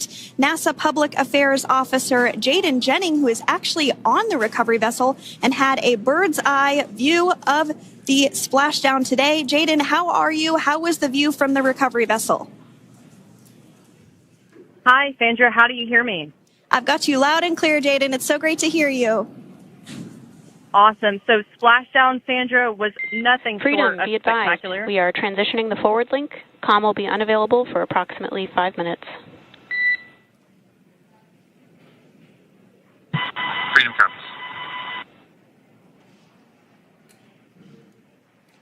Thanks so much, Jaden. We did just have some communications letting us know that we'll have about a 5-minute period where we won't be able to hear from the crew. So please go ahead, tell us, how was the view from the recovery vessel? Absolutely. Yeah, I was mentioning earlier, splashdown was nothing short of spectacular. And we were stationed about 1.5 nautical miles away from the splashdown zone and had great visuals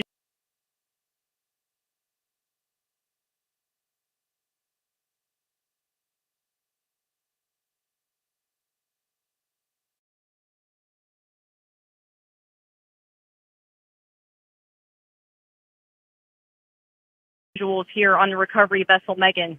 We actually saw a little of the smoke trail as the spacecraft was coming in, and then moments later we spotted those drogue chutes, and this was quickly followed by 4 healthy white and orange main parachutes. We then tracked Dragon all the way down as it slowly propelled into the ocean, and I think I speak for all of us on the ship when I say a new core memory was made today, and we are looking forward to having Crew 9 on board with us a little later.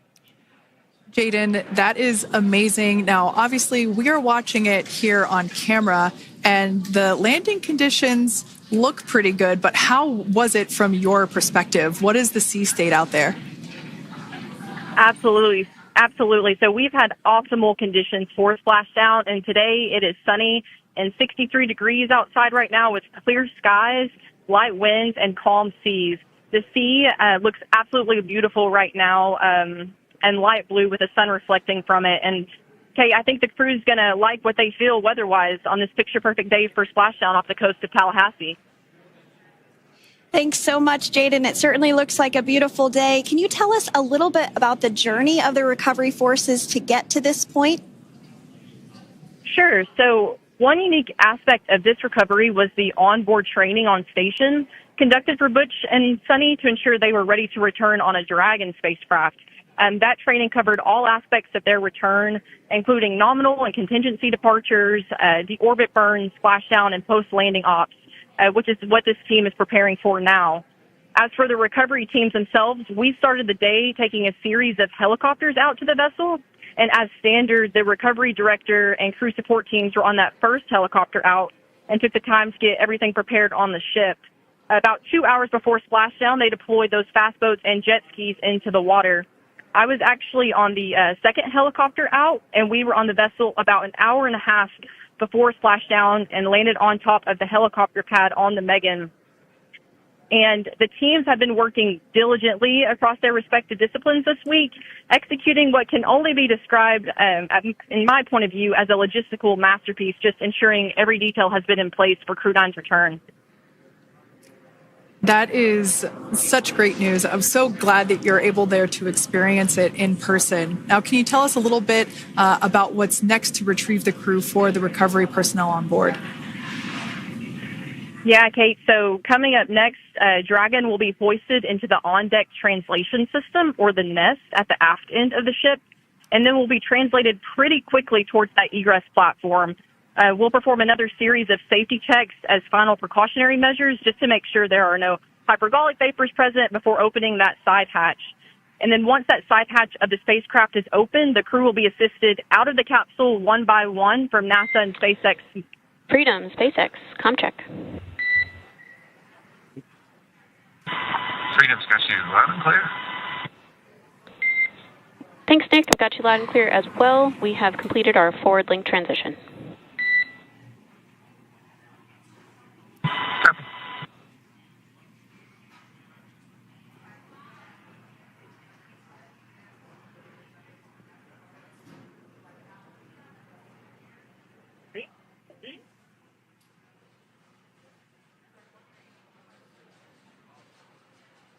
And Jaden, if you did just want to go ahead and let us know what is next to retrieve the crew, we are continuing to get some great views on our screen, but I know you have an even better view yourself. Oh, yeah, Sandra, this view is absolutely unbeatable. So just to kind of finish off what I was saying is once that side hatch of the spacecraft is open, that crew will be assisted out of the capsule one by one from NASA and SpaceX medical personnel, where they will then head to the med bay. And after those medical checks, they will get on that first helicopter out and arrive at the airport, where they will then board a NASA plane and then head back to Houston, Texas at the Johnson Space Center to begin their post-flight period. And we're eager to see the Crew 9 astronauts back on Earth, and we'll keep you updated on every moment of this process. And with that, I'll toss it back over to you guys in Hawthorne. Thank you so much. That was Jaden Jennings, NASA Public Affairs Officer, who watched Freedom splash down firsthand from the recovery vessel Megan. Thanks so much, Jaden.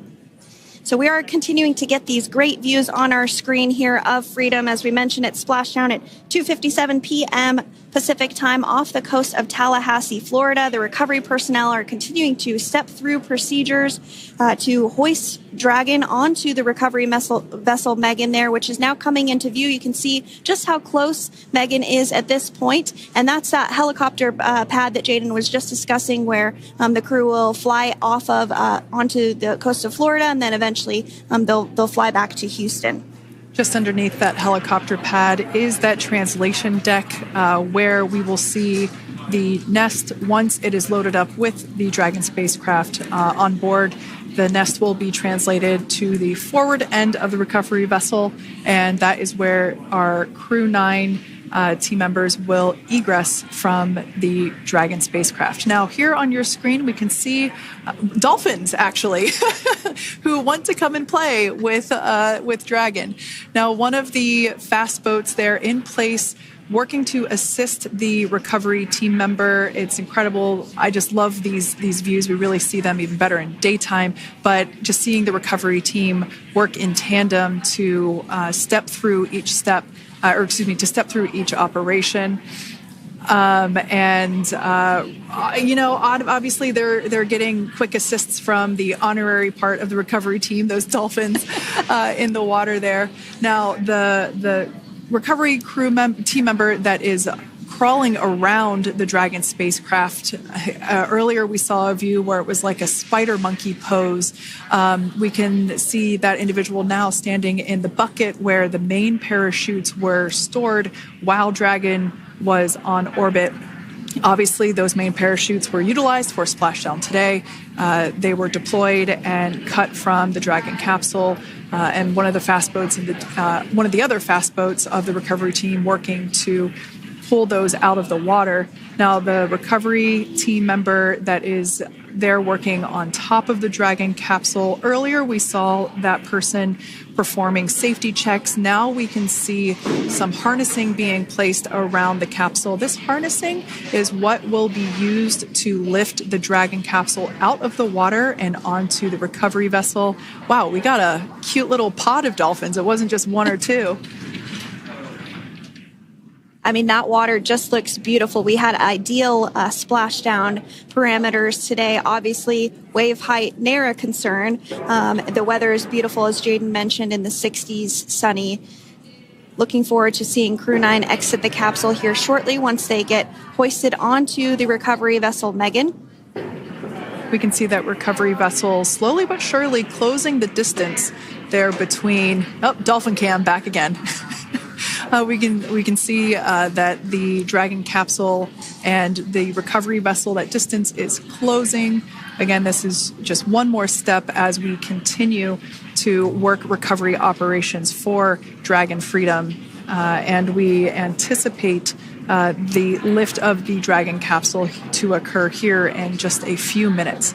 Now, once all of the rigging is on the capsule and it's hooked up to the recovery vessel, we will see the hydraulic arm, which is that kind of like bridge-like structure there at the aft end of the recovery vessel. We'll see that articulate backwards, and that's a good sign that we're getting even closer to pulling the capsule out of the water. It will then move forward, and the capsule will be placed inside of what you can see there is basically a basket. We call it the nest, Dragon nest, where that's where the capsule will be placed in order for it to be translated to the forward end of the vessel and for the astronauts to egress. And before that does take place, we'll have potentially views of the rigger go ahead and jump off of the spacecraft there. That typically occurs when the spacecraft is a little bit closer to the recovery vessel, and we usually get a really good view of that particular operation from one of the onboard cameras from the recovery vessel. That is an operation that I have a lot of respect and admiration for, that individual that does that.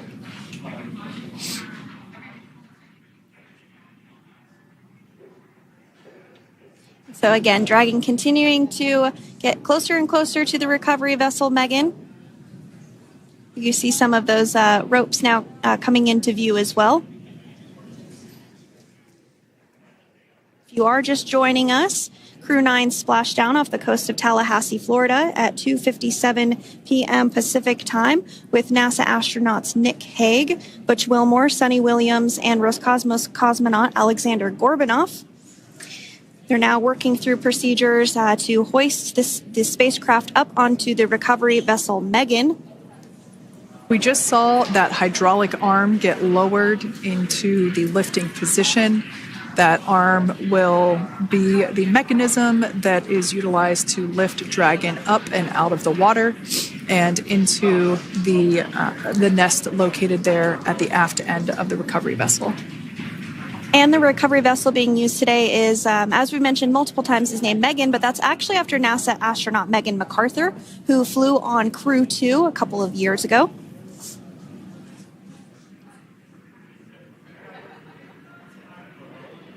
We're getting some views now from actually inside the boat. Yeah, you're exactly right. This view is straight down the recovery vessel. That platform that was closest to the camera, that is the egress platform. Freedom. Rigging is almost complete. Approximately 5 minutes until capsule lift. Great news there from SpaceX Core.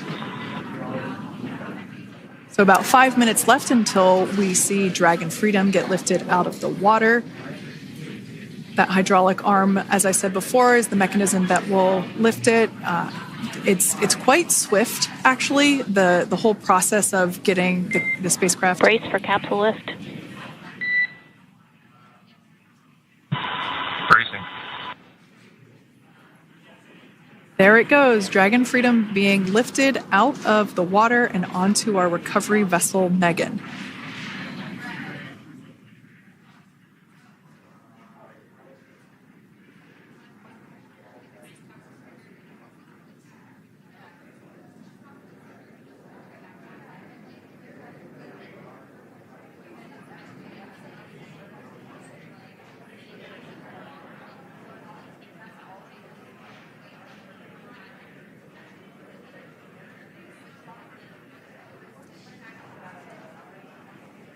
So once securely on... Welcome aboard the recovery vessel. Recovery personnel are completing final checks and stand by for translation to the egress platform. Freedom copies.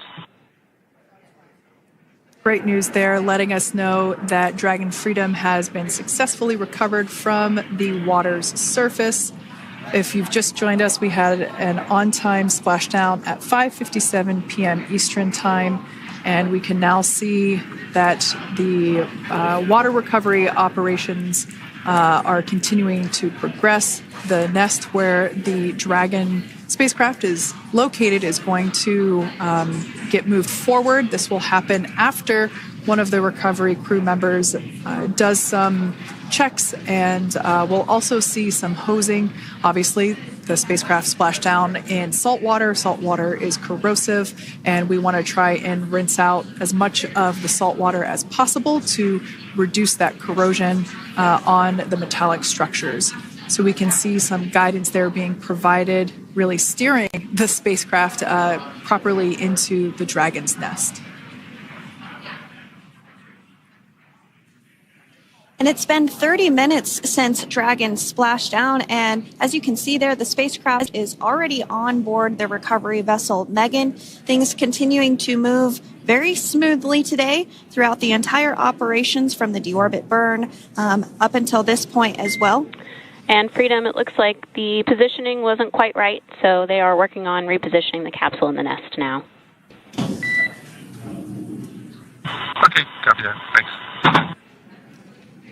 And with that, the team is just going to adjust the Dragon spacecraft a bit so that it's in the right position ahead of translating up a little bit closer ahead of the side hatch. So the team is now going to step through the procedures to ensure that that takes place. While Dragon does fly itself autonomously, it clearly is unable to park itself autonomously. We want to make sure that the Dragon capsule is properly seated there in that nest.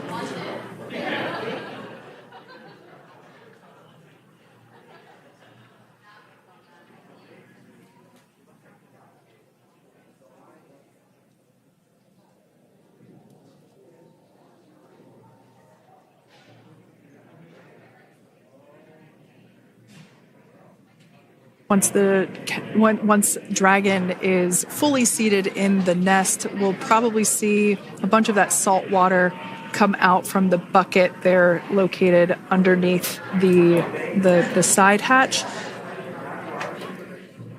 See some saltwater splash out. As I mentioned before, one of the recovery team members will begin hosing down the exterior of the spacecraft.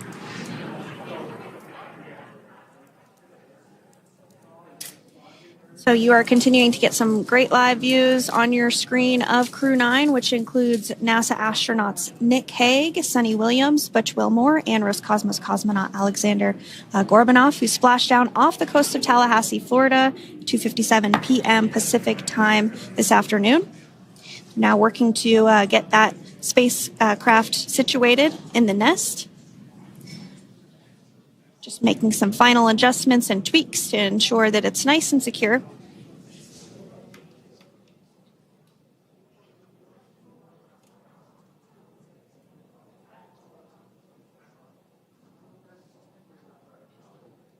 Once the spacecraft is seated and secured and oriented correctly in the nest, Dragon will be moved into the hangar located underneath that helipad that we saw earlier from the aerial views during recovery.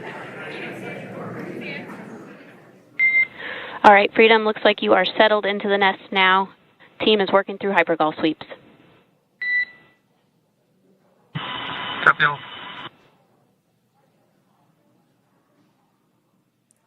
Call out there telling us that the recovery team is doing the second round of those hypergolic sweeps.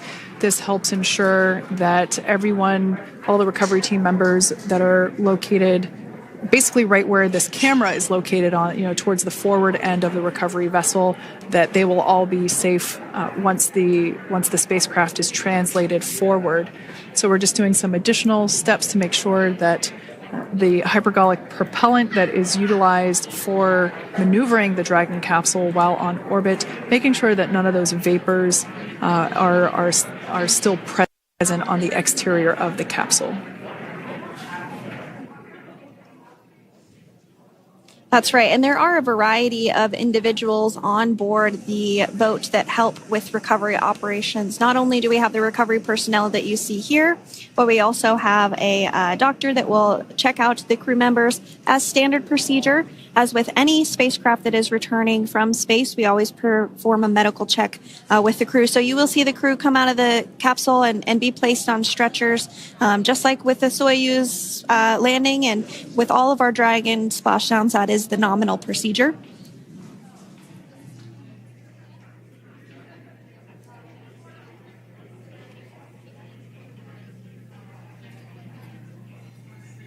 We'll stand by to see Dragon Freedom translate or scooch up a little bit closer to the camera angle that we're seeing right here. And then teams will step through procedures to get that side hatch opened. You see it right in the dead center of your screen there. It's kind of that rectangular shape. It has not been opened since Crew 9, which include Nick Hague and Alexander Gorbanov, launched back in September from the Kennedy Space Center in Florida. So that will be the very first time that hatch is opened.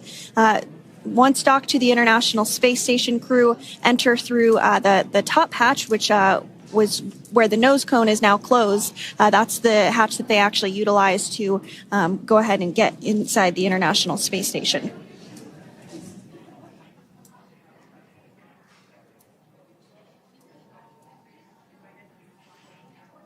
So as we get a little closer to that hatch opening procedure, you might start to see more individuals come into frame for some of that support.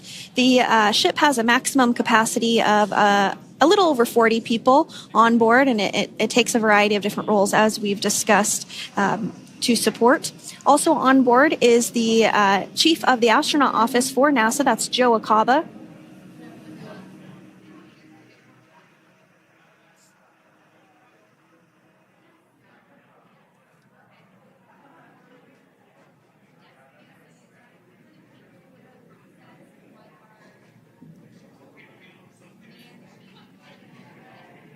Now, while we are standing by for translation of the Dragon spacecraft to the platform there, the recovery platform that we see in the foreground, It is important to note that Nick, Sunny, Butch, and Alexander will be getting assistance from the recovery teams while exiting the spacecraft. This is the same process for any returning long-duration crew members.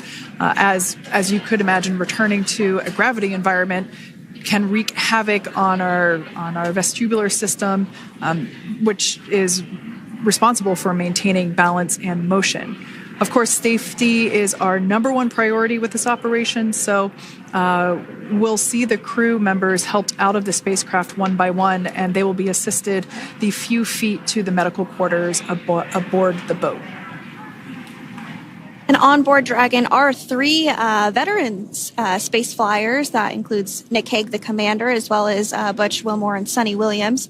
Alexander Gorbanov is completing his very first space flight on this mission, and he completed 171 days in space along with Nick Hague.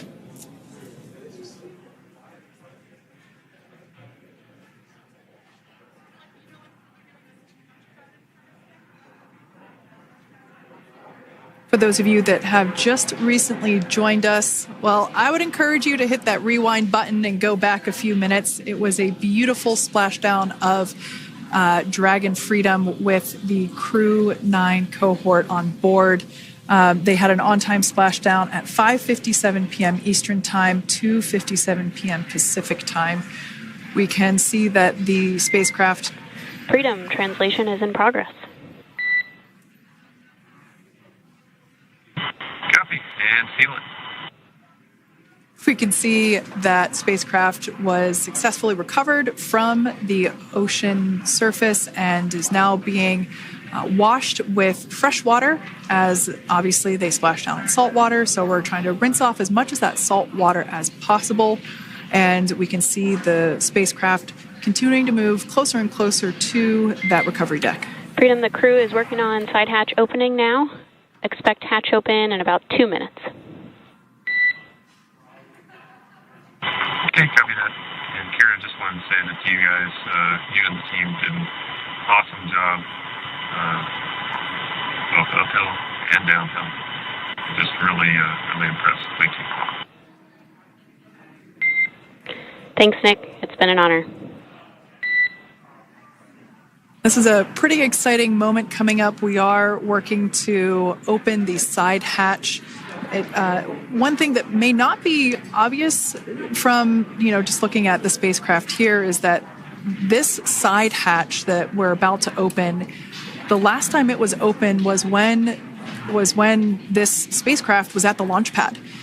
This side hatch is what is used for initial capsule ingress and final capsule egress, but all comings and goings from the spacecraft while it is on board the space station are from the forward hatch, which is located at the top of the spacecraft under that nose cone. So this is a pretty exciting moment because it will be the crew's first breath of fresh air since boarding their ships at the start of their journeys last year. And the very first person that will have the opportunity to say hello to the crew once that hatch is open is a SpaceX medical recovery personnel representative. Then we'll see procedures take place to remove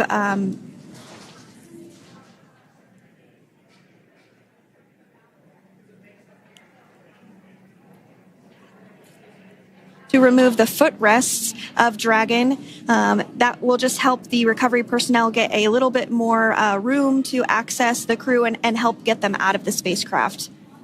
Yeah, you're absolutely right. Safety is, once again, top priority here, and removing those footrests from all 4 seats will be helpful as a SpaceX recovery team member will actually go into the capsule into Dragon Freedom to help the crew members unbuckle and stand up, and essentially we'll also see a fun little slide be put in place to help the crew members exit the spacecraft safely. So yeah, we're going to remove all 4 of those footrests to basically give a little bit more working room inside the spacecraft. That's right. And we did hear the go for that hatch opening, so we're just a couple minutes away from being able to see that. And then we might be able to get the chance to see a couple of views inside of the Dragon and see the crew following their splashdown. Now, opening that side hatch isn't quite like opening, the door to your car. We have to depress the seal around the side hatch, as well as, we'll now see them open that side hatch up.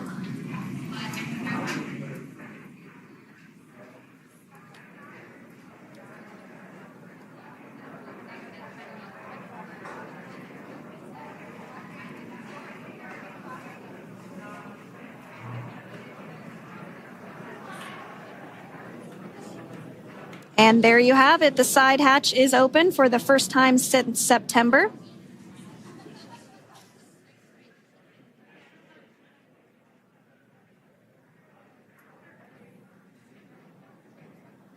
We can see some of the protective equipment there that was brought into frame that will help protect the edge of the side hatch, one from any potential damage. Oh, we can see the recovery crew member there taking photos of the side hatch seal. This is part of the standard operation for recovery. These photos will get saved into our procedure.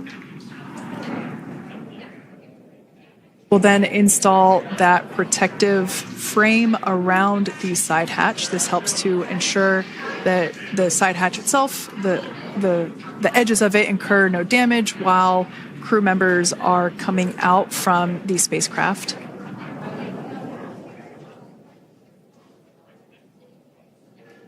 If you missed it, there was also a recovery team member that went inside. So there are now 5 people on board the Dragon spacecraft.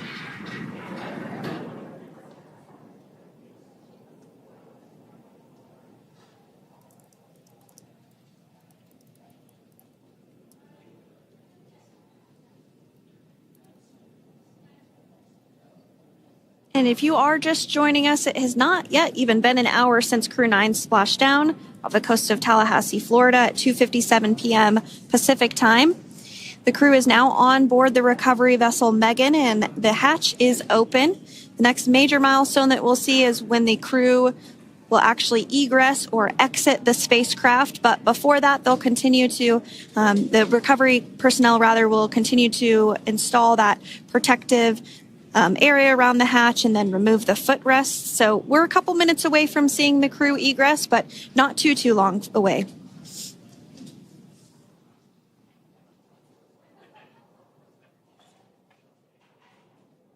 We'll probably see those footrests being handed out here in the near future, as I mentioned before. Oh, of course, we got to get a well-documented photo of the moment.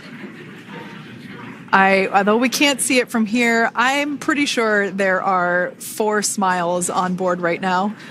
And we did hear that report out from the commander, Nick Hague, following splashdown, that there were four smiles as far as he could see. Yeah, capsule full of grins. Now, generally speaking... And there we do see Crew 9, some happy waves, smiles all around back on Earth.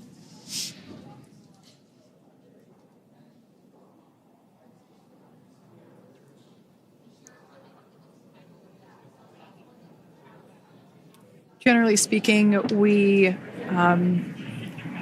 have the individuals in the 2 center seats of the spacecraft exit first. You might hear us refer to this as the exit process as egress. It's just another term for exiting the spacecraft. Generally speaking, we most of the time have the 2 center seats egress first, as it makes moving around inside the capsule a little bit easier.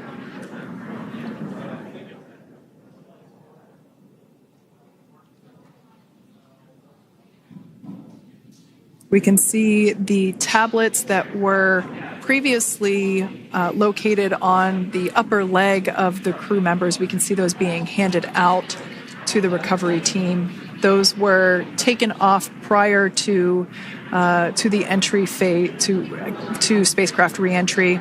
Those had to be stored and secured prior to dynamic operations.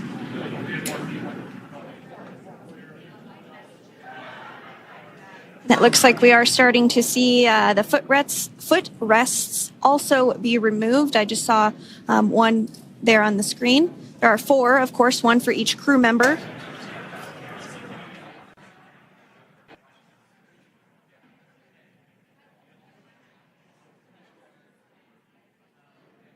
Those footrests are made out of carbon fiber and are actually sized appropriately for each crew member, as everybody has different measurements and different leg lengths.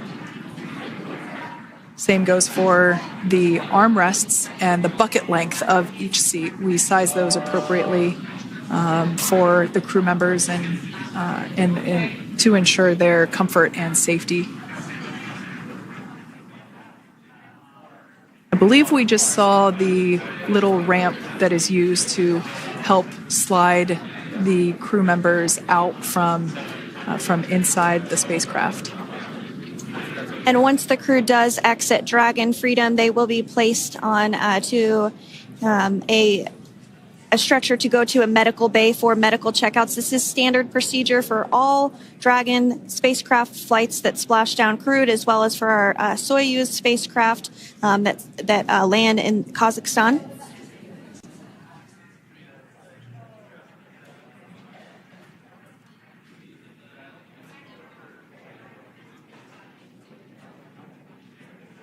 We could see the exterior of Dragon Freedom quite clearly in this shot, and it's such a beautiful sight.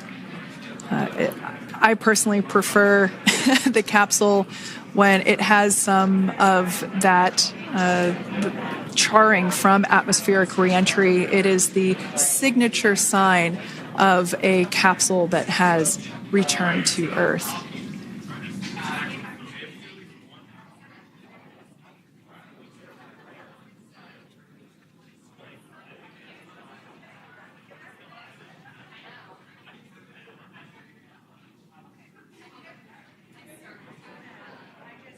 Continuing to stand by for our first crew member to egress or exit Crew Dragon Freedom following their splashdown at 2:57 p.m. Pacific time. Dragon undocked from the International Space Station at 10:05 p.m. Pacific just yesterday, so it was about 17 hours of phasing.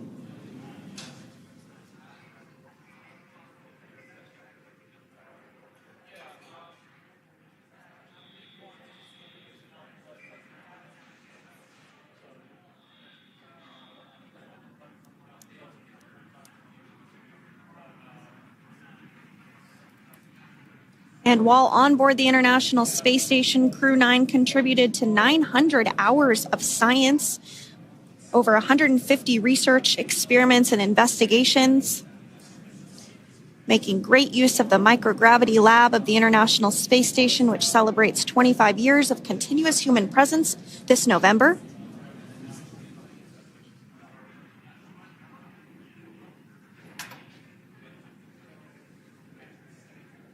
Looks like we're about to get our first crew member here upon egress of the Dragon spacecraft.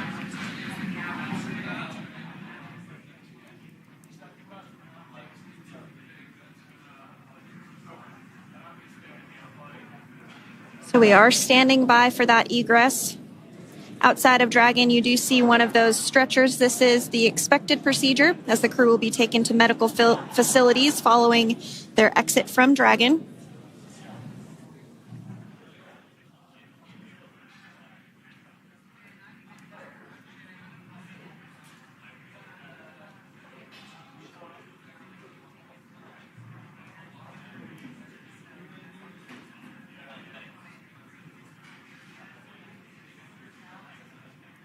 We can see folks on board clapping as our first crew member. And that is NASA astronaut Nick Hague, commander of Crew 9, now out of Crew Dragon Freedom. Some smiles, thumbs up, and a wave. Can't get any better than that. Yeah, that is one happy camper, that's for sure. As we said before, it is standard procedure for all of our long-duration crew members to receive assistance upon egressing from the spacecraft. We basically help them move off of the recovery deck and into the private medical quarters for their initial consultation with the SpaceX flight surgeon. So we'll see that take place for all 4 of our crew members today.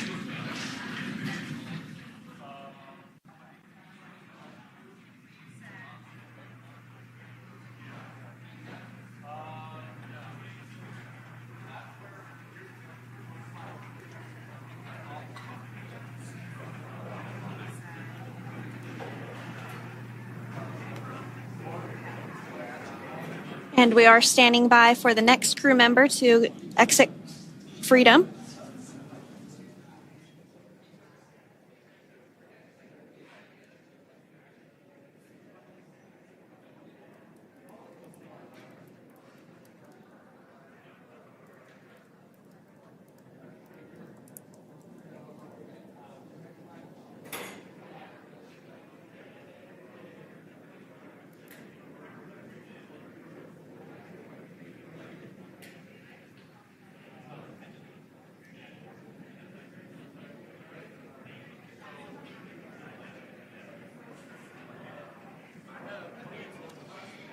Next up out of the capsule, we expect Roscosmos cosmonaut Alexander Gorbanov. His first space flight. Spent 171 days in space alongside NASA astronaut Nick Hague. Looks like we're getting some cheers and clapping on board as Alexander is slid down the little ramp and placed into the mobility aid. Once again, big smile.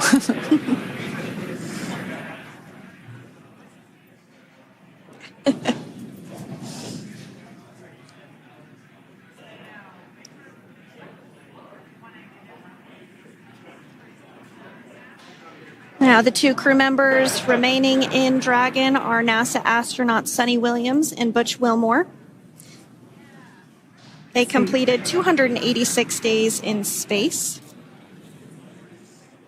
One of the remaining footrests being removed from the Dragon spacecraft.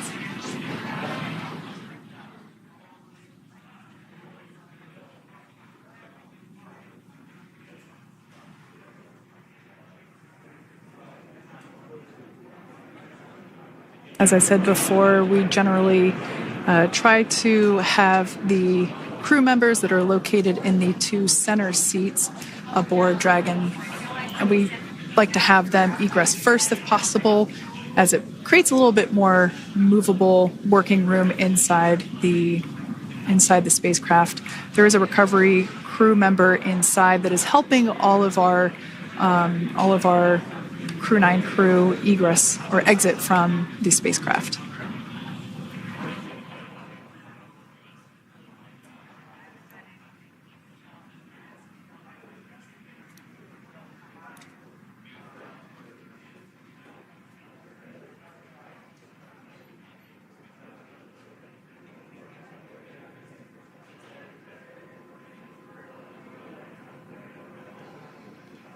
We are standing by for the next crew member to egress or exit Crew Dragon Freedom following the splashdown not even an hour ago at 2:57 p.m. Pacific time.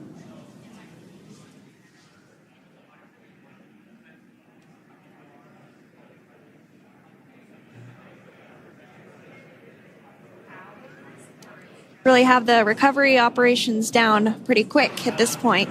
Yeah, it's pretty incredible to think that, just 5 years ago when we were doing the initial demonstration missions of the Dragon for Crew Dragon, that now we're under about 30 minutes for, to retrieve the spacecraft from the water, and just several minutes here while it's been on board, and to get everyone, really to get that side hatch open.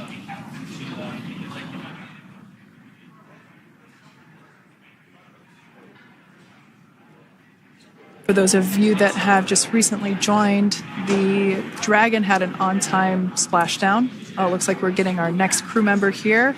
That is none other than Sunny Williams. Big smile, big waves. She, like her other crew members, now will be assisted onto the mobility aid.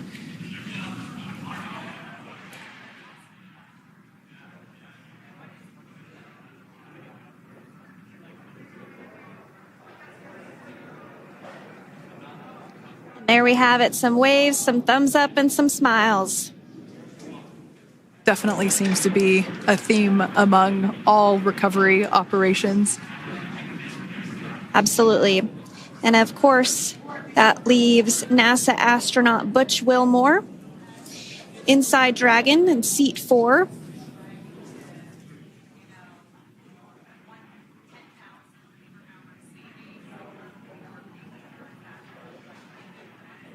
We're getting some views of him now as he egresses or exits the spacecraft.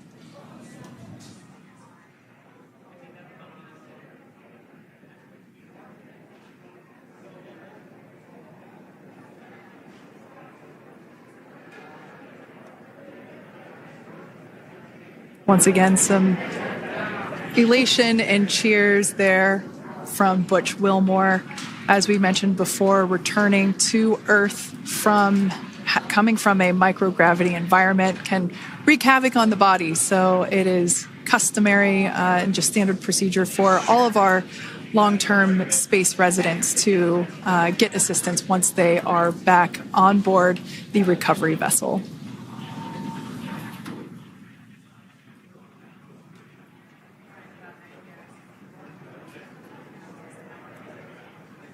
Well, now that Nick, Butch, Sunny, and Alexander are safely back home on Earth and getting checked out by the NASA medical team, we're going to wrap up our live coverage of their return. The Crew 9 mission began a little differently than usual since Butch Wilmore and Sunny Williams were already aboard the space station when Nick Hague and Alexander Gorbunoff arrived on the Crew 9 spacecraft in September.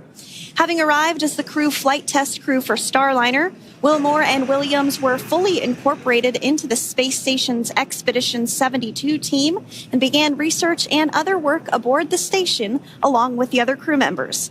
Williams commanded the orbiting laboratory for much of the expedition. After a successful liftoff and separation from Falcon 9, Nick and Alexander made a short flight on board Dragon to the International Space Station. Veterans of long-duration space station missions, both Williams and Wilmore conducted spacewalks during their 9 months in space. Like all crews on the station, Crew 9 had the ability to leave at any point had there been an emergency.